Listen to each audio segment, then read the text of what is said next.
Tolu Smith here. Make sure y'all subscribe to my boy Downtown Deuce ASAP. Come on, man. Destination restoration. Destination restoration.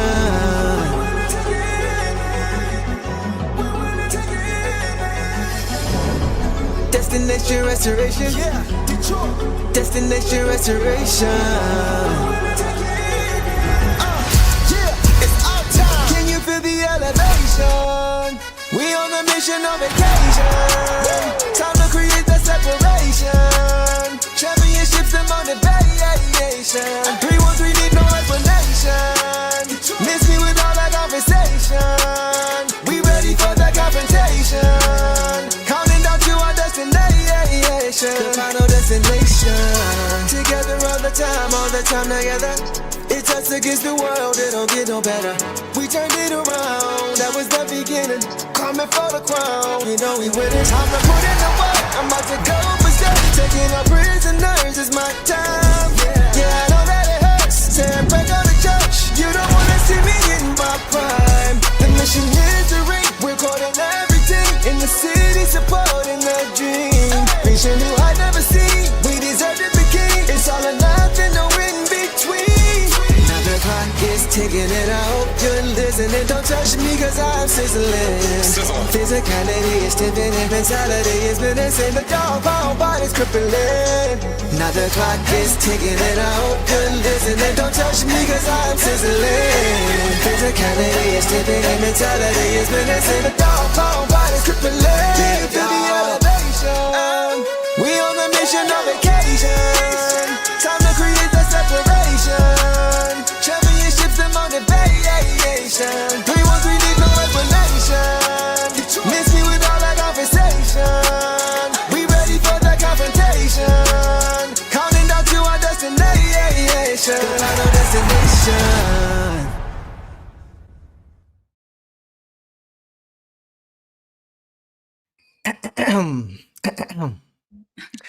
Detroit basketball. Woo!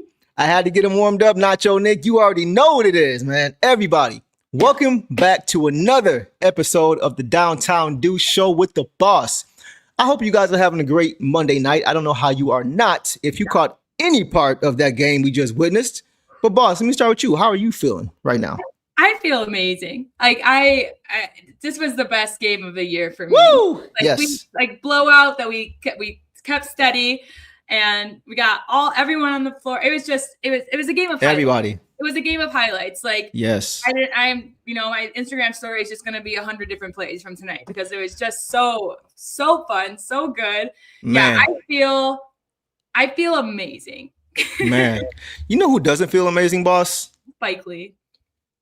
I need somebody to go check on Spike Lee. Yeah, I read my mind. Go check on. Somebody go check on him.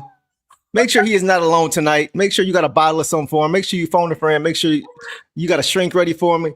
He did not this was him the whole night, by the way. Yeah. After the second quarter, he was looking the whole team was looking nervous on the Knicks sideline. You could see him looking like, uh-oh. Yeah. This ain't the same. This is different here. So that was incredible to see. Man, chat. We see y'all. We see y'all in the chat. But y'all going crazy already. Already hitting us with the super chats. Mm-hmm. Comments going crazy. We're going to get to as many comments as we possibly can. Boss, we already got 2 super chats. Yeah, Spike Lee is sick right now. He is sick right now. I don't know when he's going to get better anytime soon. Guys, we got a couple of super chats. Let's get to those first. What's going on, Doug? Doug pops in first. My guy, the OG, saying, what kind of basketball is it? Detroit basketball. You know, the Pistons won again. All that stuff. Shout out to G-Mac Cash. Also, Doug coming back with another one says, let's get it started, Sarah. This game deserves a super chat as I've been waiting on this since last spring. You ain't the only one, bro. I think we've all, as Pistons fans, been waiting for this type of performance. I don't think anybody saw this coming, though. I thought most of us thought we'd get avenge last year with the win tonight. I don't think nobody saw it happening like this. Doug also says, this team is learning how to make the pieces fit. I absolutely love it. Yes, coming together, Doug. Imagine us by spring. Like you mentioned, by springtime, I think this team is going to get to even another gear. But we saw some flashes of what I think we're going to see going forward, boss, for sure. This was definitely a big, big win, for sure. Yeah, I mean, just beautiful. And like you said, I was expecting a close game. I mean, I texted you. I was like, if there's a blowout, it's just going to be just rainbows and sunshine. Like, I'm just the best week ever, honestly. And I just wasn't, expecting it. I knew they had it in them, but just based on how we matched up with the Knicks last year a little bit, kind of, the whistle friendliness that they get, even though they really let them both teams play tonight. But overall, we also just had really good defense that didn't constitute whistles. Yes. Yeah. And great stuff, man. Yeah. It was just great. It was awesome. We shut down their offense, and our offense just really stepped up too. Damadavi coming back per usual. My dog says, Pistons appreciate the BTA I asked for. You did ask for that last night, bro, and they delivered. Love the energy tonight. When the second unit came in, they were just hooping. Meanwhile, New York was Brunson or Cat. Actually, you said this, boss. The Knicks were Brunson or nothing. Guess we needed a cup for them to show up. All that talking, bro. You know what I'm saying? Like, I bet Knicks fans are gonna be pretty quiet after this game on Pistons Twitter and all that stuff tonight. So definitely, I agree with you there, Damadavi. I appreciate your support as always, bro. So, boss, before we get into the initial thoughts, I'm gonna hit the injury report real quick. JD was out tonight, guys. Jalen Duren, he was out with the same right ankle sprain he's been dealing with. Tobias Harris also was out with his left hip strain, and Karis LeVert was also out with his left knee tendinopathy. So the Pistons went with the starting five again of Cade Cunningham, Duncan Robinson, Ausar Thompson, Paul Reed, and Isaiah Stewart for the second game in a row. And the Knicks were missing Josh Hart, but I don't think that would have made much of a difference, boss. So with that, we will jump into some initial thoughts. And as always, guys, if you missed your comment, repost it, caps, super chat, whatever you guys got to do to get our attention, make sure you go ahead and do that. Come in, what's going on? Best game of the season. I wholeheartedly concur with that statement right there. Boss, kick us off. Initial thoughts. What did you see tonight in this game? We started off aggressive. We started off great, and then we just never let it go. I really love that the refs let them play through things. I didn't think it would last. I mean, I even told you, I was like, sometimes they let it start that way, and then they clean it up a bit. But again, there wasn't much to constitute, and there were a couple no calls on both sides that both with. I was cool with it. Like, let them go. Just call us the same way. We play better that way. I'm curious. Like Dom said too, with Brunson or nothing, when he was out, they couldn't get anything going with our bench unit against them. Like they really need Brunson to thrive, and Brunson and Cat need the line to thrive in their offense. Right. Kept them off of. Free throws are pretty equal tonight. We had 15 or 16 total, and they had 14 total, I think. Okay. But yeah, overall, just our defense just swarmed and took over. It was getting annoying in the second when we were obviously outplaying them, and then they would hit a few threes and like stay close. Yeah. And I feel like I complained about that, and then we just took off. Like, Absolutely. And I just wanted to mention before I get to the box score is that in the second quarter, the Knicks had 5 field goals and 7 turnovers. Sheesh. Yes. And in the say that one more time. 5 field goals and 7 turnovers. Wow. And incredible. Then in the third quarter, we held them to 15 points, which is the fewest in a quarter this season. I want to see how far back it goes, because obviously they were in the playoffs last year. Like, I want to see how far back it goes that we held them. So 2 spectacular to end the half and to start a half that way with our defense is just, and they have offensive powerhouses. They have guys, Brunson is making crazy shots. McBride made a few crazy ones. Bridges is always reliable. Cat is usually reliable when he's not throwing a tantrum, but he really just looked like a toddler at the end of the game. Man. But it was just beautiful. And Cade 9 assists before the Knicks had 9 total. And someone mentioned in the comments that Brunson had 0. What kind of point guard is that? What kind of point guard is that? Hey man, give me Cade over Brunson, bro. Yes. I mean, we're gonna get to all that. It's funny, boss. Like, all the comments in here are talking about somebody different. Like, it's not just one guy. It's everybody. Everybody's and Rayful, everybody came to play. Exactly. Go ahead. Like we said too, the first thing I asked you when you hopped on was who gets the belt, because you had someone come to mind right away. Yeah. And like when you think about it, you can see why others would be. So let's get to that real quick, and we'll get to the initial thought. I had it's so tough. Like, you can go in either direction. If you guys disagree, I'm totally fine with it. I actually had Wu getting the belt tonight. Just because of how many timely plays and timely shots he made. I mean, you can go any different direction. You can go Jenkins, you can go J.I. Who do you think gets the belt tonight, in your opinion?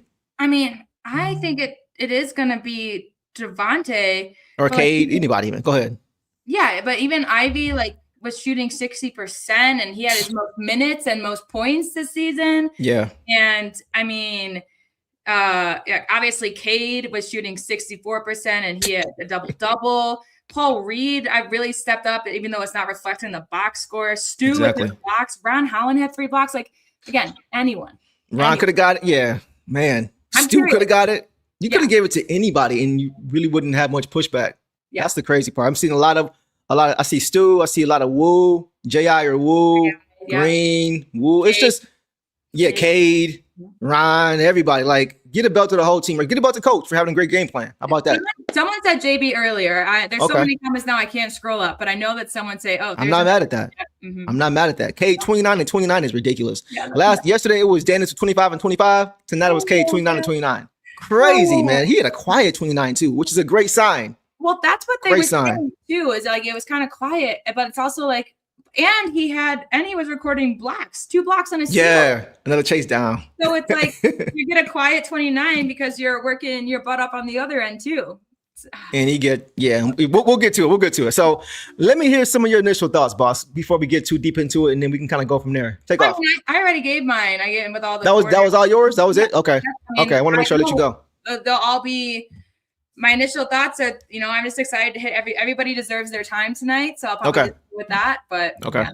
All right. Yeah. I mean, I don't know where to start, man. This was definitely a statement win. Yeah. Definitely a statement win. This game was circled on their calendar. It's just 1 of 82. We get it. But still, considering the circumstances and considering how important having a mental edge is against certain teams, this was definitely a statement game. And the statement, boss, is that this is not the same Pistons team the Knicks saw in last year's playoffs. Yeah. This is not the same team. This is a great team win. Tonight was Detroit basketball. Oh, beautiful. At its finest. Yes. At its finest, man. Like, man, it's just so many different directions you can go with this game. Everybody was a part. Everybody was contributing. What I wanted to see coming into this game, boss, win or lose, was just the Pistons playing to their style. And we mentioned this before the show. Are they playing to their style? If they lose a close game, fine. Right. Yep. But are they playing the way they want to play? Setting the tone defensively with their physical play, getting out and creating turnovers, and getting out in transition and getting easy buckets. And they did that. They did that, especially in the second half. They just really blew it open and just took the Knicks heart. Much like they did a few games ago. I forgot who it was, but we said like they just kind of took their ball and went home. Like this felt kind of like that, where the Knicks were like, all right, how much time is left on the clock? Yeah, like, they were ready to go. Yeah. They were ready to go. They started off well and they finished well. Go ahead. Yeah, sorry, but they this blowout felt special because I forgot which team it was with the Hornets that we blew out, but then let them back in a little bit. We only finished by 9. It's just well, it technically is, but it doesn't show. We beat them by 31 points. And they even put in their bench at the end, and the bench tried to and got a little bit of momentum, and then Javonte Green shut that down quickly, and so did Sass and Jenkins. So it was just, beginning to end. Like first quarter, they were great offensively. They shot 61%. They shot 80% from 3 in the first quarter. And then second quarter, the Knicks, they really saw our depth on full display. Everybody off the bench was impactful in their own way with their energy, their tough play. Like I said, it's just one game, but right now, small sample size, the Pistons look like the better basketball team than the Knicks. And I don't even think it's a question because of how deep we are. Like when both teams went to the benches, it often happens, the Pistons, they built on that lead. It was 29-30 after one quarter. And they built that lead because of their defense. Those guys came in, they turned up defensively, turned defense into offense like they've done all year. And you mentioned the 7 turnovers in that second quarter. So that said a lot. And then third quarter, this was so important. I was looking to see how they're going to come out of halftime. They had a 10-point lead going into the third quarter. And I was like, okay, are they going to come out flat? Are they going to be the ones to call the first timeout? Are they going to let the Knicks go on a run and make this a game, make it tight? It did not happen. Nope. They did not allow the Knicks back into this game at all. They kept their foot on the gas, which led to a 17-5 run to start the third quarter, boss. Yeah. That was huge. And also, these Knicks, first of all, they're coming off of a 3-game losing streak. Facts.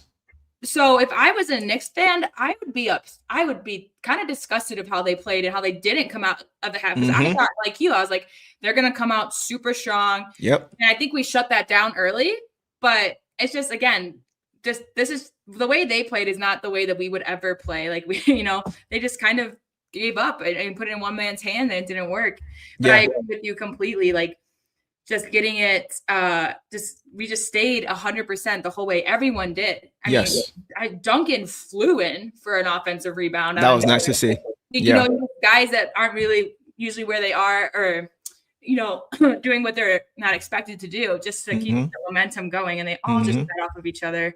And we've talked about, not to go back to it again, but we talked about that as far as just playing complete games. And I was just so happy to see there was no third quarter letdown, right? That 10-point halftime lead they had ballooned to 24 midway through the third quarter. And even though there was a stretch there in the third quarter, if you guys watched it, where the Pistons struggled to score. They struggled to score. They were just missing shots. It weren't bad shots, just couldn't get them to fall. But they kept their lead because they also did not let the Knicks score either. It was just miss after miss on both ends. I'm like, all right, let's get a score, guys. And they did eventually, but they didn't allow the Knicks to go on a run while they were having trouble scoring and knocking down shots. That, to me, was the most critical part of the game. That third quarter, when they could have got back into the game, but the Pistons, they kept their defensive intensity up, and that's what allowed them to keep playing. Like J.I. actually said at halftime, they asked him, I forgot who it was, she asked him, so what's the game plan for the second half? He said, just do exactly what we've been doing the first half. Yeah. Just playing fast, playing tough defense, and getting out and running. And that's exactly what they did. One of the most complete games we've seen all year from beginning to end. They held the second best offense in the league to 90 points, boss. Yep. Well, that's 90 points. With 11 block shots, by the way. Yeah. Because of Jenkins and his ball handling in the third, that too. And what got us out of that stuff was 6 points in a row by Jaden Ivey. He had a jump shot. He hit his free throws, and then he sped to the rim for a layup. Yep. And then he missed the buzzer beater, but because that almost fell too, low key. Yeah. If they didn't bother him, I think he would have gotten it. Yeah. That was just huge commends to him as someone who we were just talking about. Just needs to go in there and know that what he's doing is contributing to the team and not worry about if it will affect it, and he just play his game. Yeah. Second straight game too, we've dominated them on the offensive glass. Yeah. Second straight game. Last game against the Cavs, that was what Coach was saying. He was saying that we got dominated by we had 10 more possessions than the Cavs did last game. And that was without JD. Tonight, we dominated again on the offensive glass without JD, which is very impressive, man. And they finished defensive possessions. They didn't allow them to get on the offensive glass. So many times, because the Pistons got out and ran so much, it's because they kept holding them to one shot. Whether it was Ausar crashing in to grab the rebound, whether it was Paul Reed on the glass, Stu being a pogo stick and getting a block shot and going and getting a replay. Like, these guys were holding them to one shot for most of the night. That was Pistons basketball. And boss, last thing, every time Jalen Brunson got a step into the lane, the Pistons had somebody right there to contest his shot and make everything at the rim hard for him. Like, nothing came easy for Jalen Brunson tonight. And once again, lastly, they made him work defensively. By attacking him. They tried to hide Ausar, or they tried to hide him on Ausar. As the weak link of the offense. But Ausar said, okay, I'm gonna make you work. And he took advantage of his size and his length, and oftentimes got into the paint and was able to score. So that's how you can defend Jalen Brunson too, is making him work on a defensive end, so you can't take away some of that energy for the offensive end. Yeah. And look, I told you earlier, you're a Twitter guy. I'm a Reddit girl. Yeah. And on Reddit, the Knicks subreddits were just going off about how it's going to be an easy win tonight because the Pistons lead the league in fouls. Brunson's going to run over them. We had 15 personal fouls. Paul Reed had 5 and everyone else had less than 2. And then they had 17 personal fouls. So I want to say that we also, whatever that game plan was, when you rely on that stuff, we talked about it. Like, when you rely on it, it's not good basketball, and you can see how much it throws you off. But again, I don't think they were letting them play through it a little bit, but also our defense was just phenomenal. Incredible. There was no calling fouls because there was no fouls. Very clean. Very clean. They played physical, but they toed the line. I thought, and it helped that the officials let us play. They let us play for most of the night. Got a couple more super chats, boss, and then we'll get to some box scores.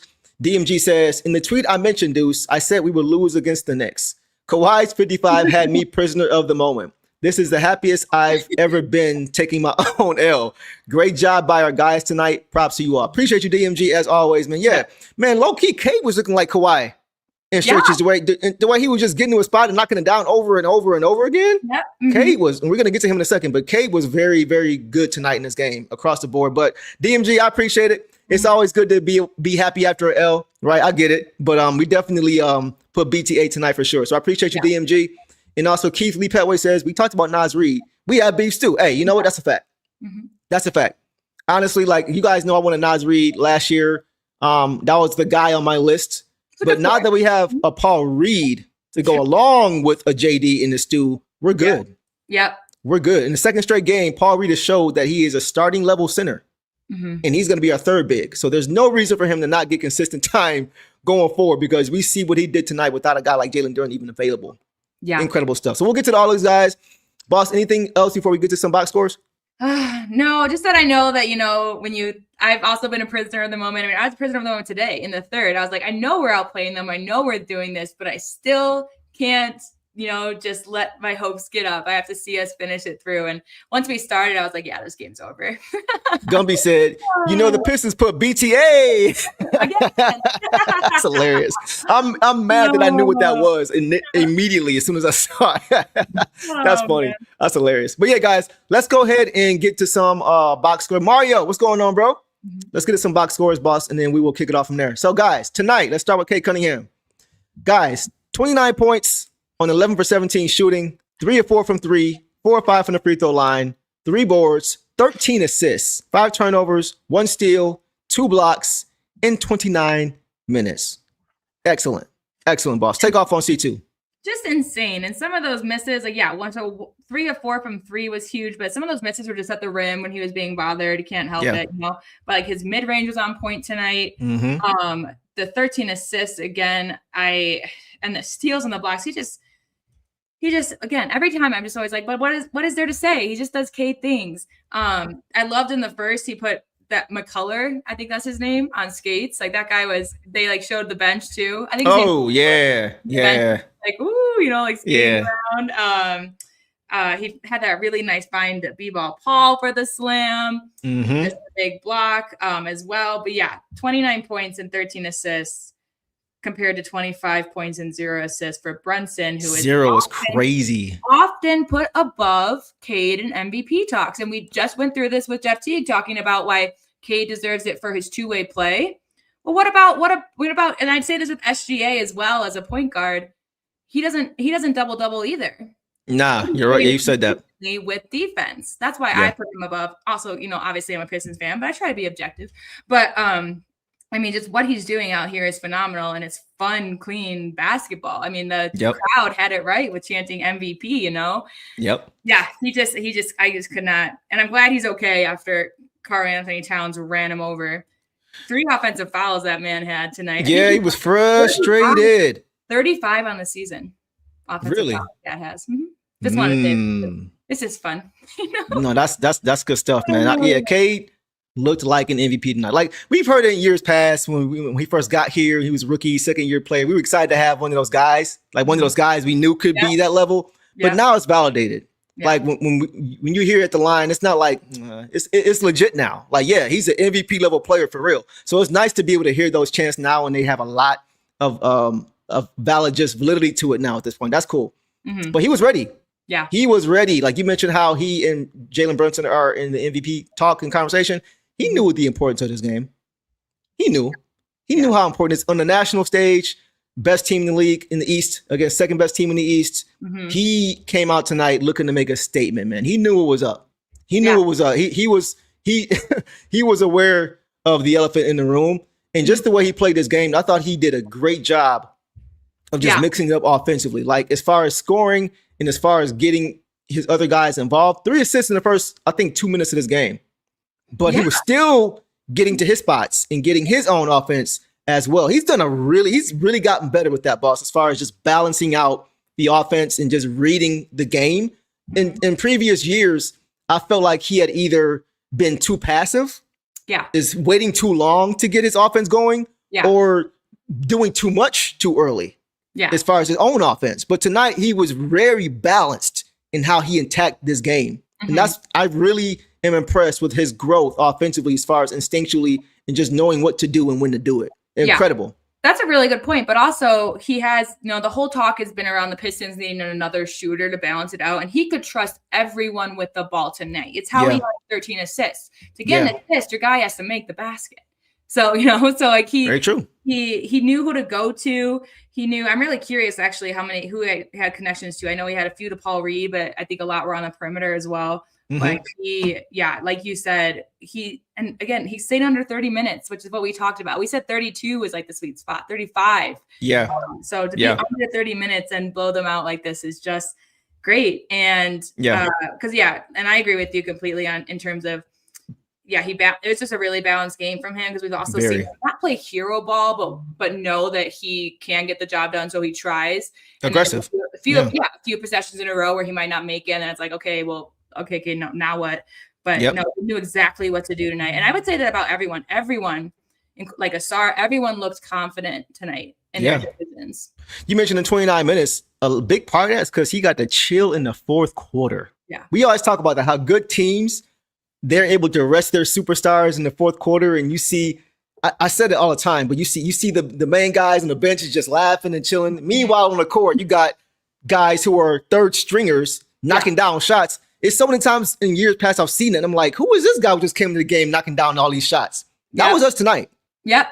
Marcus Sasser coming in, knocking down three, while expanding the lead while our stars are just chilling. Yeah. And that's a sign of a great, deep team. And we have that, boss, for sure. And he got a good rest at the beginning of the second. Yeah, he did. My mom was texting me because she's been really into the games and she got to jump on at halftime and she didn't see Jenkins in there. She said, is Daniss playing? Like, yeah, he'll come in. He'll come in for the bench. He was in. You made a fan out of her. He'll come in the third, and he came in, and Cade rested, and then never came back in. Because I was like, he'll come in for Cade when he's ready. So, and it's like most of the time when you see that happen, when teams are be able to relax their guys like this, the main guys, is against inferior teams where it's like, maybe 500 teams, whatever, just taking care of business. But against the Knicks, to do that. Who beat us in the playoffs last year by 6 points, mind you. It will always be my talking point. I don't know how far we would have gotten anyway with some of these young guys. We need that experience, but regardless, just to and then me and you were talking about it because the Celtics are looking better. I think the Celtics overtook the Knicks tonight with the Knicks loss. Okay, behind us, still 4 games.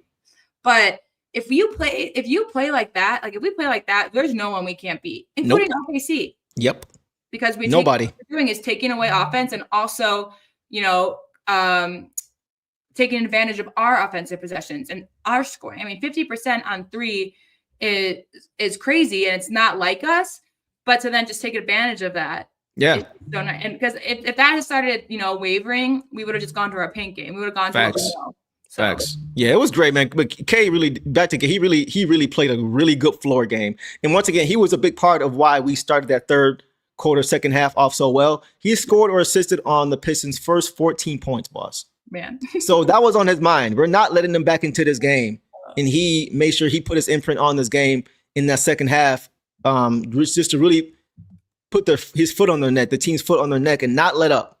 Not let up. And that was great to see. And you mentioned the two-way ability with that block shot on. I don't know. How many has he had like that this year? It's got to be close to 10 now, as far as chase down blocks. Which is what people praise LeBron James for. Let's time to praise Cade Cunningham for his chase down blocks because that's where they usually are. That's where they come from. You ain't lying. Yeah, it's like he's sneaky athletic. People, I think they kind of underestimate him and his ability to be able to get up like that. Like they did it with Stu, and I think now they're doing it with Cade as well. So I think next year around this time they may start pulling the ball out a little bit more when they see Cade on the break as well because he's shown the ability to be able to chase those guys down for sure. Yep. Kenyatta says, now I think the league is on notice after this ish. I agree. On the national stage, it's always important to be able to make a statement like that. And for those who didn't already know, they know now Isaiah Stewart is like that. Yeah. It's not, he's already gotten a lot of media attention, deservedly so this year. The narrative has slowly changed on him as far as with him winning Defensive Player of the Month and things like that. But to see it live against the team that beat us last year when he wasn't available is a big deal. Big deal. So one more super chat and then we'll keep it moving. Fast Kim says, Daniss and Sasser are second unit dog. Yes, they are.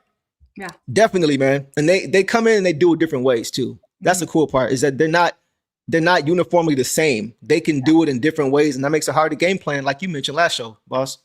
Yeah. I mean, they really can't with them too, because that's what I mentioned is that you just can't just teams have to be prepared for whoever's off of exactly. Because you don't know who's going to come in. Like even Tolu Smith, Tolu big rebounds today. My dog. I just keep reminding myself because I'm excited regardless, but that this was on a national stage.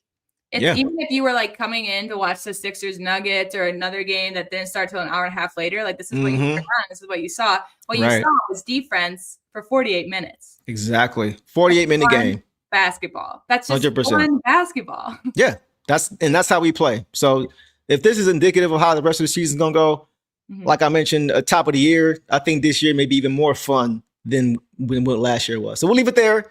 But we'll move on from K guys who played a great game, and we will move on to Duncan Robinson, boss. Tonight, Duncan Robinson had 9 points on 3 for 8 shooting overall, 2 of 6 from 3, 1 for 1 from the free throw line, 5 boards, 1 turnover, 1 steal in 21 minutes. What did you like about Duncan Robinson tonight, boss? I liked a lot, but I just had to quickly double check a stat saying that the Hornets are blowing out OKC, and they are.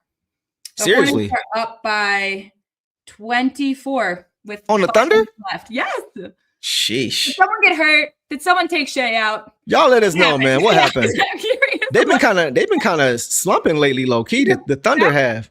That were 1 win. Are they 30 or 31 wins? They got 30 as of right now, I believe. So we might take over. And we got 29 or 27. My bad. We're 27-9. So yeah, we creeping up, man. We're creeping up. Okay. Yeah. 27-9. Anyways, so yes. But yeah, Duncan, yes. So I had told you I thought that if Duncan's been kind of in a 3-point slump lately, not necessarily a playing slump, but just a 3-point slump. And I was hoping tonight would be when he got out of it. 3 for 8. 3 has been 2 of 6 from 3. So, but he hit them again timely, which is what I appreciate from him. He had a 3-point and 1 to start, which really just built momentum. And the foul was on Brunson, who I was like, right. Brunson is like their Duncan. He's a weak defender, So I was like, our game plan should be to attack him and make him get in foul trouble or make him switch and let us go back. Just the fly-in for the offensive rebound, I really appreciated from him. His other big 3, his second 3 was when they got the lead down to, they cut it to 5 in the second. He got that 3 to go to 8. Right, that was big. He got a steal. It was just getting in passing lanes and towards the end of the game. And, we didn't see a lot of him because our bench guys really stepped up. Like Ivey, Jenkins, Green, Holland, they all got a couple more minutes than him. But he did a lot for us while he was out there. And again, we just appreciate the effort. So just another solid game for Duncan and just contributed to the win for sure.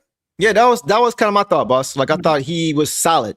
Very solid. It was a great sign to see him get off to a great shooting start. That was the first play offensively for the Pistons, was that 4-point play out of the gate.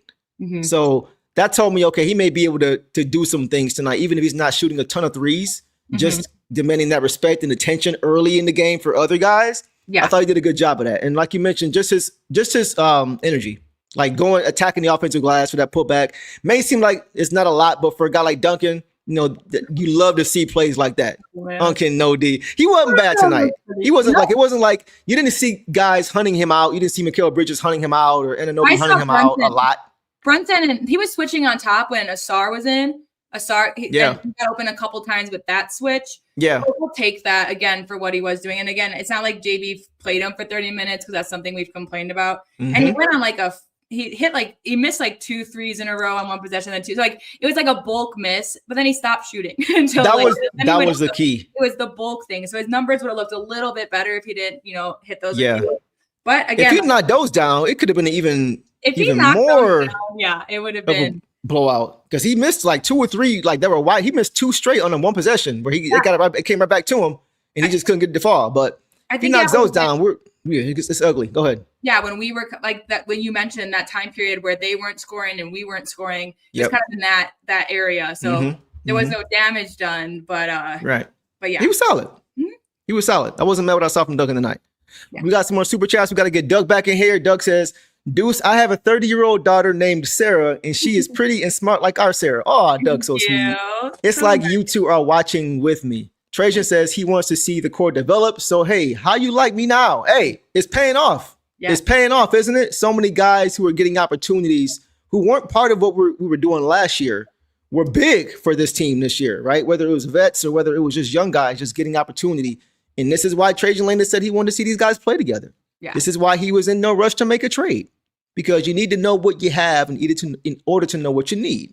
Yep. And as we keep playing, we'll get a more clear picture of that. But when you're winning like this against the second best team in the East, it makes you wonder if there's much you need to change, at least this year. So it's just nice to see that, Doug. I agree with you for sure. Yeah. And it's always nice to get a compliment from Doug. Doug is the OG here, so he's always showing boss love. You know what I'm saying? Appreciate and then one more super chat from Masha. I'm sorry if I'm saying this wrong. Masa Yasaraya. If I butchered that, my bad, bro. Let me know how to give me the definition, the Webster's dictionary with the dots and everything. Let me know how to pronounce it. But he says, Karis LeVert and 2 firsts for Trey Murphy III and move Tobias to the bench. Hey, you never know, man. Like I said before, we're not going to get too deep into that tonight, but y'all know Trey Murphy is the guy on my list. As far if we're going to make a move, I mean, it's hard to really say we should right now based on how we're playing and how we're playing against the top teams in the East. But yeah, that I wouldn't be mad at that at all, bro. So as you get close to the trade deadline, we will definitely talk about that more and see how that plays out. But I'm not mad at your take there for sure. Yeah. All right. So, boss, let's go ahead and move on now to Ausar Thompson. Okay. Ausar Thompson tonight, guys, had 10 points on 4 for 8 shooting overall, 2 of 2 from the free throw line, 7 boards, 1 assist, 3 turnovers, 2 steals, stuff in the stat sheet in 20 minutes. That's a lot of work in 20 minutes, boss. What do you see from AT tonight? Oh, man. I mean, I also have to say that he only had 1 foul. Wow. Something that, I think just shows, and I told you, it would just show a lot of maturity if he came out and wasn't reaching. Like we saw a couple games ago, like we knew that, Brunson targeted him in the playoffs to do. So I'm sure that was just, that probably just feels really good for him. I love that he got a couple of turnovers on Brunson or offensive fouls, and he would just point like Brunson would do to him in the playoffs. He remembered. I love that. What I saw from him was just confidence and decision-making. And you mentioned it, but intention. And like some of that, again, like he attacked Bridges in the paint because that was a smaller guy and he should go over him, and he got all the way to the basket. And that's exactly what I want him to do when he has the ball in the paint. He forced a jump ball. Everyone was diving for it. He was on the floor a lot. Like he had 3 turnovers, but he was then, going after loose balls a lot as well. Right. A nice poke away from Brunson that led to a score.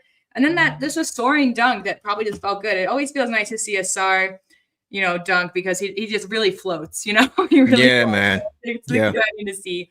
So I just really appreciated his aggressiveness and his intention and hitting his free throws. And 50%, didn't 2 steals and assist, 7 rebounds. Yeah, he was hitting the boards. That like you said, a lot to do. He played the least amount of all the starters, and that's just a lot to do. And again, because the other guys were thriving in their lineups, I don't think it was anything personal to Ausar because he was. I don't either. I think he would have, if we needed him in the second, I think he just would have done even better. Exactly. Yeah, that's the thing. It's going to be nice like that. You got a really good team where sometimes your starters may not get starter minutes because you got a guy who off the bench who you're riding on hot hand. So Clara says Ausar took the challenge of guarding Jalen Brunson personal. I definitely agree with that for sure. You saw it tonight. Just even with just his disposition, he was really into it, like trying to tell guys, get out there or, pull in, whatever. Like you seeing that more with Ausar, which is great. My boy Will says, BTA, man, this win felt so good. Will is my dog. I've known him for a long time. It's my guy. He's a huge Pistons fan. We're going to have you on the show soon, bro, for sure. Can you pull that back up? The last comment we had there, boss, that I missed. This one? I was just going on people. It was another one. Yeah, confidence for sure. Oh, right, here we go. LCA, what's going on? Why my dog? Since LCA was electric tonight, me and my girl was in the building. We sat behind the bench. Oh, you had good seats. Ooh, you got that. Ooh, can I get $1, bro? Can I get $1? You know what I'm saying?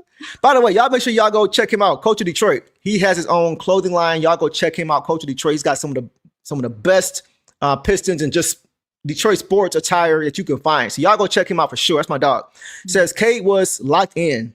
If the Knicks chance was going crazy, it was up tonight. Yeah, bro. Hey, last time we was at the game, bro, it was pretty lit too. So in comparison to that game, bro, was it at a higher level?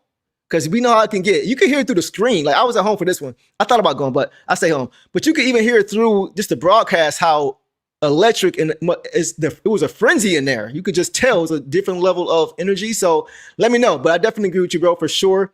Boss, we got a couple more super chats we got to get to, and then we will keep it going on to. I'll give you my thoughts on Ausar. Yeah, of course. But let's get to Great Tate Debates. Says the student has become the master. JB Bickerstaff, a 13-year-old, spent time with Mike Brown. I heard this. Spent time with Mike Brown, who was a 21-year-old assistant coach under JB's father. That's crazy. With the Nuggets. That is crazy, man. Yeah, like Bernie Bickerstaff was a great coach. Great coach. And you could definitely tell that JB learned a lot from him, but also Mike Brown. You hear a lot of good things about Mike Brown off the court as far as him being a good guy and a mentor and being very giving of himself. So that's always good to hear. But Great Tate Debate, I did hear that too. That's pretty cool. 100%. Dama Davi says, Cade is Chauncey. Duran is McDice. Stu is Ben. Ausar and Ron is Tayshawn. I like that. Call him Tay-Ron maybe. Daniss and Saz is Lindsay and Mike James. Hopefully fully healthy. Ivy is Rip. We just need our sheet. And for sure. And you didn't even, that's crazy. We didn't even mention Javonte Green in there. That's the crazy part. That's why somebody asked you for. And B-Ball Paul. Somebody asked you for if this is the deepest team we've ever had. And I said maybe not the best team, because you got to win chips to get to that level, approach that level as far as the 04 and 89, 90. But as far as depth, because you guys see, like you see how accurate Dom is here. But even with that, and think about it, he has two guys for one here. And we're still not even including some guys, which is crazy. So we have a very deep team. And once again, that's kind of why I'm kind of hesitant to talk about trades right now, because we're winning. We're getting it done regardless. So, but I definitely agree, bro. Great comparison. Go ahead, boss. We said for the trades, it just has to be for the right price. Like, I know, but they've reiterated time and time again, they're not going to sell. They're not just going to get rid of the team. Like, so I think it would just be another, like we brought on Schroeder last year for money. Right? Yeah. So like I think Trajan just knows what we need and what we don't need and everything. But I like all of these comparisons. And I do too. The depth thing as well, real quick, just because, thinking back on the 04 team, like I can name a couple guys that came off the bench, but like maybe 3 or 4, and like here, it's 8. You could throw, exactly. You could throw Tremaine Folks in there if you want to off the bench for the 04 team. Guys like that. But yeah, for sure. Maybe Corliss is Javonte in a similar way, different way, right? But not perfect, but we get it. Definitely great comparisons, Dom. Yeah. Let's go to Doug. Doug comes back and says, guys, know how many assists Brunson. That's what Boss was saying. 0 assists. Gross. 0 assists. What kind not of gonna win that way. Not gonna win that way for sure. That's why Cade is the best point guard in the East for sure. No question. At least in my opinion. Alan Graham says, I think we can finally put the Beasley talk to rest. So in the ideal world for me, we find a way to get him here. I just think about the impact he had on his team last year, just how much, and not even just on the court, guys, but just from a vibe standpoint. Every player on this team loved Malik Beasley. Yeah. Everybody. Like when I had Tolu, we had Tolu on the show about in the summer. He was talking about everybody on this team loves Malik Beasley. Everybody. So we don't know what's going to happen with that. Yeah. I think we're playing great. It's got to be hard for him, I would imagine, just watching this team. It's got to be bittersweet, boss. Watching these guys do well, but it's also seeing ways that he could also help. But best to him, man. Like he wants to be here. If there's any way that it could happen, I'm not opposed to it at all. But we'll gotta wait and see. I'm honestly like, I don't really like, I kind of understand that perspective, but tonight 50% threes, and we're not a 3-point shooting team. And Duncan, again, like even though he had some big ones, he only made 2 of 6. So like that still doesn't, I don't think, put the Beasley stuff, to talk to rest. But it is exciting when we all work together as a team and you realize like, oh, maybe if we just thrive off of this and grow off of this, we don't need to keep adding these pieces. Because it seems to be what people jump to. Again, getting caught in the moment. That's also catching ourselves in the moment of positives of like, oh, like, look, we can shoot, so we don't need anything. Well, I can't say that. And we also can't say we need someone. Yeah, it's hard to, yeah, exactly. So we'll just let it play out and just kind of see how it goes. But either way, I love how we're playing with the guys that we have right now. Yeah. I really do. So as far as my thoughts on Ausar, boss, and you hit on it already, but this was the Ausar we needed to see. Yes. We need to see this Ausar the rest of the year. Aggressive Ausar, decisive Ausar, right? He was not hesitating at all when he caught the basketball. He was catching and making quick decisions, whether it was making a dive to the hoop or just keeping the ball hopping. We've seen in previous games, even as recent as last game, where he catch the ball in the paint or near the paint at the free throw line, and he have Mobley in there. He just kind of like Should I shoot? Should I pass? And then he will make a decision. And that split second can give the defense more time than it needs to make the adjustment, right? So tonight he wasn't doing that, right? He kept the Knicks on their heels defensively whenever he caught the basketball. Yep. He did a great job of not allowing them to set up. On one play, he caught the ball and streaked to the rim and in midair switched hands and dunked all over the Knicks. Like I want to, we say it all the time, angry Ausar. I want to see angry Ausar all the time because this version of him is hard to deal with. Yeah. Hard to deal with. We mentioned the dunk that he had last game and how he came down screaming. And we talked about like how we want that momentum to carry over. Right. And it did. And I think the thing with Ausar is that it's been up and down. He's had like streaks of games with confidence, streaks of games without. So I'm just hoping like he really helped put away the Knicks tonight with his offense and his defense, with both, and his decision making and even the short minutes that he played. So I just hope that, you know, he just really drills it in here, the confidence, because we all see it. And that's why we're just like, it's just his confidence because we know what he can do. Yeah. I hope that this just helps flip a switch mentally for him to be like, you know, just approach every game like this because you're going to make some mistakes. Like you have 3 turnovers, like you're going to make some. But, you know, as long as you just pick yourself back up and keep it clean the rest of the way, you're good. And he did that exactly tonight. Did a great job of it. Played it like they played that clip of him getting his ankles broke by Brunson at the beginning, you know, like, oh, this and that's on his mind too. Yeah. Right. It's on everyone's mind. It's my least. Whenever I see it in like top plays on Instagram, I'm just like, whoop, I'm not gonna watch that. Yeah. So it just had to feel really good. And just again, a lot of that was, I mean, he had one. I think Brunson had more fouls than he did. Wow, that's crazy. I just like that. Yeah. MB Well says no one can sustain that level of intensity. AT might need but that's the thing. MB Well, he played 21 minutes, so he can sustain that level of intensity. That's the whole team can sustain the level of intensity while they're on the court because we are so deep.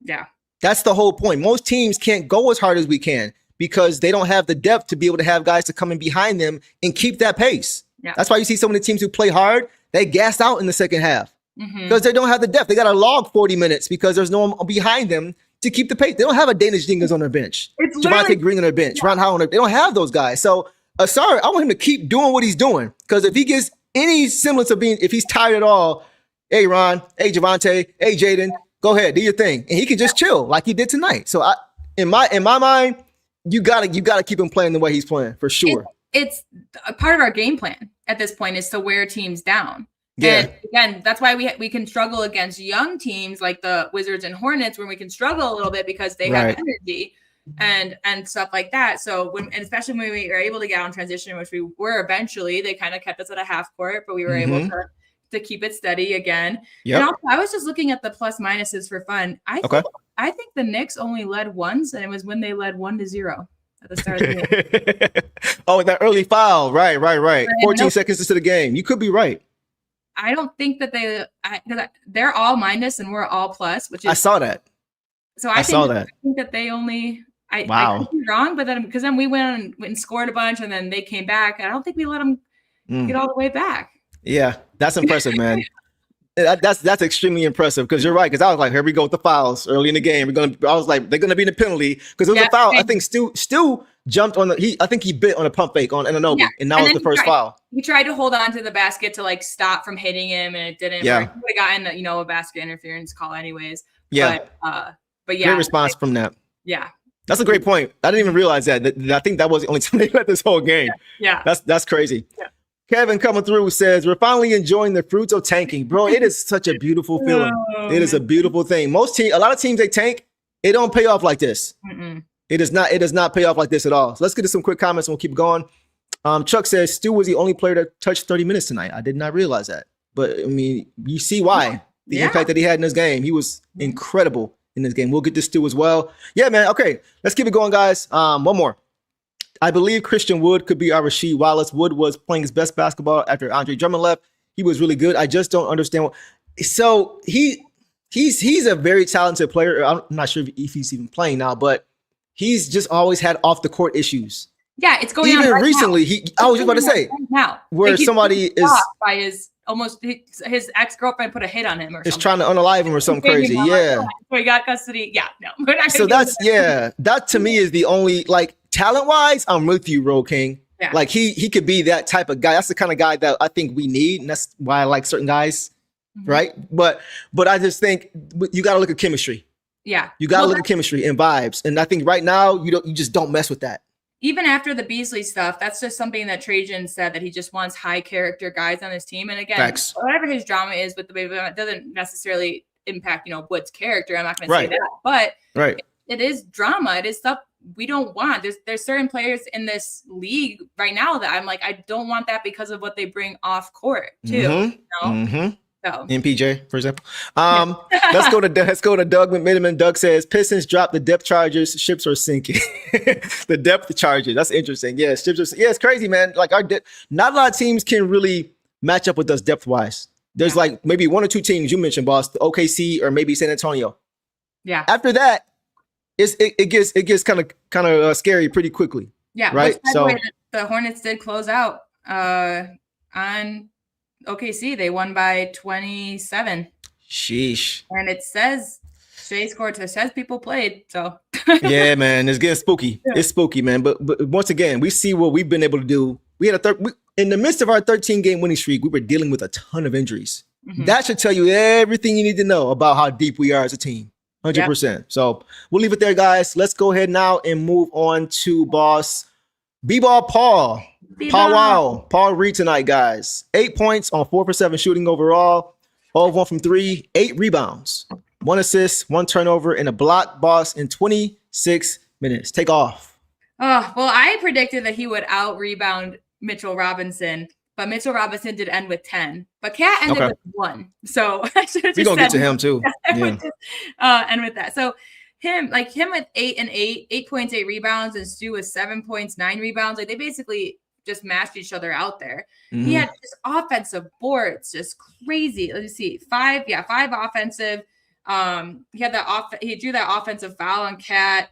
He had the 2 offensive rebounds he had early in the game led to his own baskets. He had a nice roll to Cade on Cade, and then he got another where he was able to get open after an offensive board. Yep. He had that perimeter block on Cat, which was nice. And then they didn't put it as a block, but Cat at the rim missed like the whole thing, and I think that Reed got a finger on it. So I would count that as a block, but I just love his energy so much. And 4 from 7 too for shooting. We got a 3-pointer up. I was so hoping he would sink that too. He keeps getting he's trying for 1, and I think if he doesn't make it, he won't try again. That's just kind of the guy who it seems like he doesn't need to. He had the most fouls, but they were kind of towards the end. He just did everything right again. I love seeing him in the starting lineup, and I love that he got to be there on a national stage too, because Sixers fans know who he is, that he was beloved.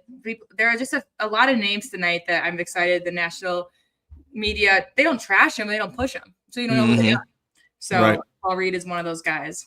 For sure. Yeah, he was great. He was great again, man. I mean, the biggest takeaway from me, boss, to me, was the added muscle that he's added over the summer. Last year, we saw like he was struggling a little bit with guys like Cat and Mitchell Robinson because he just wasn't big enough, right? But this year, without JD, right? Because it was Stu tonight instead of JD, right? But we saw him tonight, man. His post defense against Cat was great. He forced him into some tough shots. Yeah, and he wasn't giving up ground every time Cat would try to bang into him in the post. Yeah, right. He was just kind of he was just holding his ground and forcing him into misses. The hook, like the hook. Yeah, that's the biggest thing for me. Like he added much needed size and he's stronger, which enables him to be much of a force defensively in the paint, and offensively he was great too. He kept so many possessions alive just on the glass. Yep, just flying out of nowhere. Yeah, here comes the offensive rebound, and he did a great job holding the one shot. And another thing, too, is that every time the Pistons would secure the board, if it wasn't him, he was literally sprinting down the court. Again, sprinting, making Cat get back on defense. Even if Paul Reed wasn't getting the outlet catch for a fast break dunk or whatever, just making your guy play defense and have to sprint back with you, it takes its toll. It makes it harder for guys like Cat to get it going offensively. Especially when they're not as deep as we are. Like, once again, Paul Reed can go hard. He can sprint as much as he wants because he's got Stu there. He's got Javonte Green who can play big to come behind him and still do the same thing. So I love what I saw from Paul Reed. He hasn't had a bad game when he started. Yeah. Every game he's played as a starter has been good. Yeah. Hasn't been a ton of points every game, but once again, he's another box score deceiver. Right. Where the impact is not always shown in the numbers. And he did a great job of that again tonight. He had We're lucky to have him. We're lucky to have him. Yeah, he had a nice jump shot, but most of them were creative at the rim again to get around guys like Cat, to get around guys that are taller and bigger, you know. I mean, he had more. I just kidding. 8 points and 8 rebounds, and Cat had 6 points and 1 rebound. Sorry.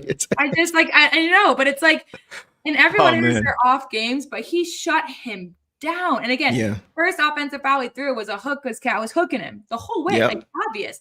And then Paul Reed did get called for a foul, and he told the ref. They all went up to the ref like, he's hooking me. Like they probably, but they didn't. Like that man, I'm questioning if Cat can play basketball without pushing people out of his way or flopping, because all he did was try to elbow and knee Cade, hook Paul Reed. Like, do you know how to play basketball, sir? With pressure? Because exactly. It looks like you don't. No, that's a great point. Yeah, he always struggles.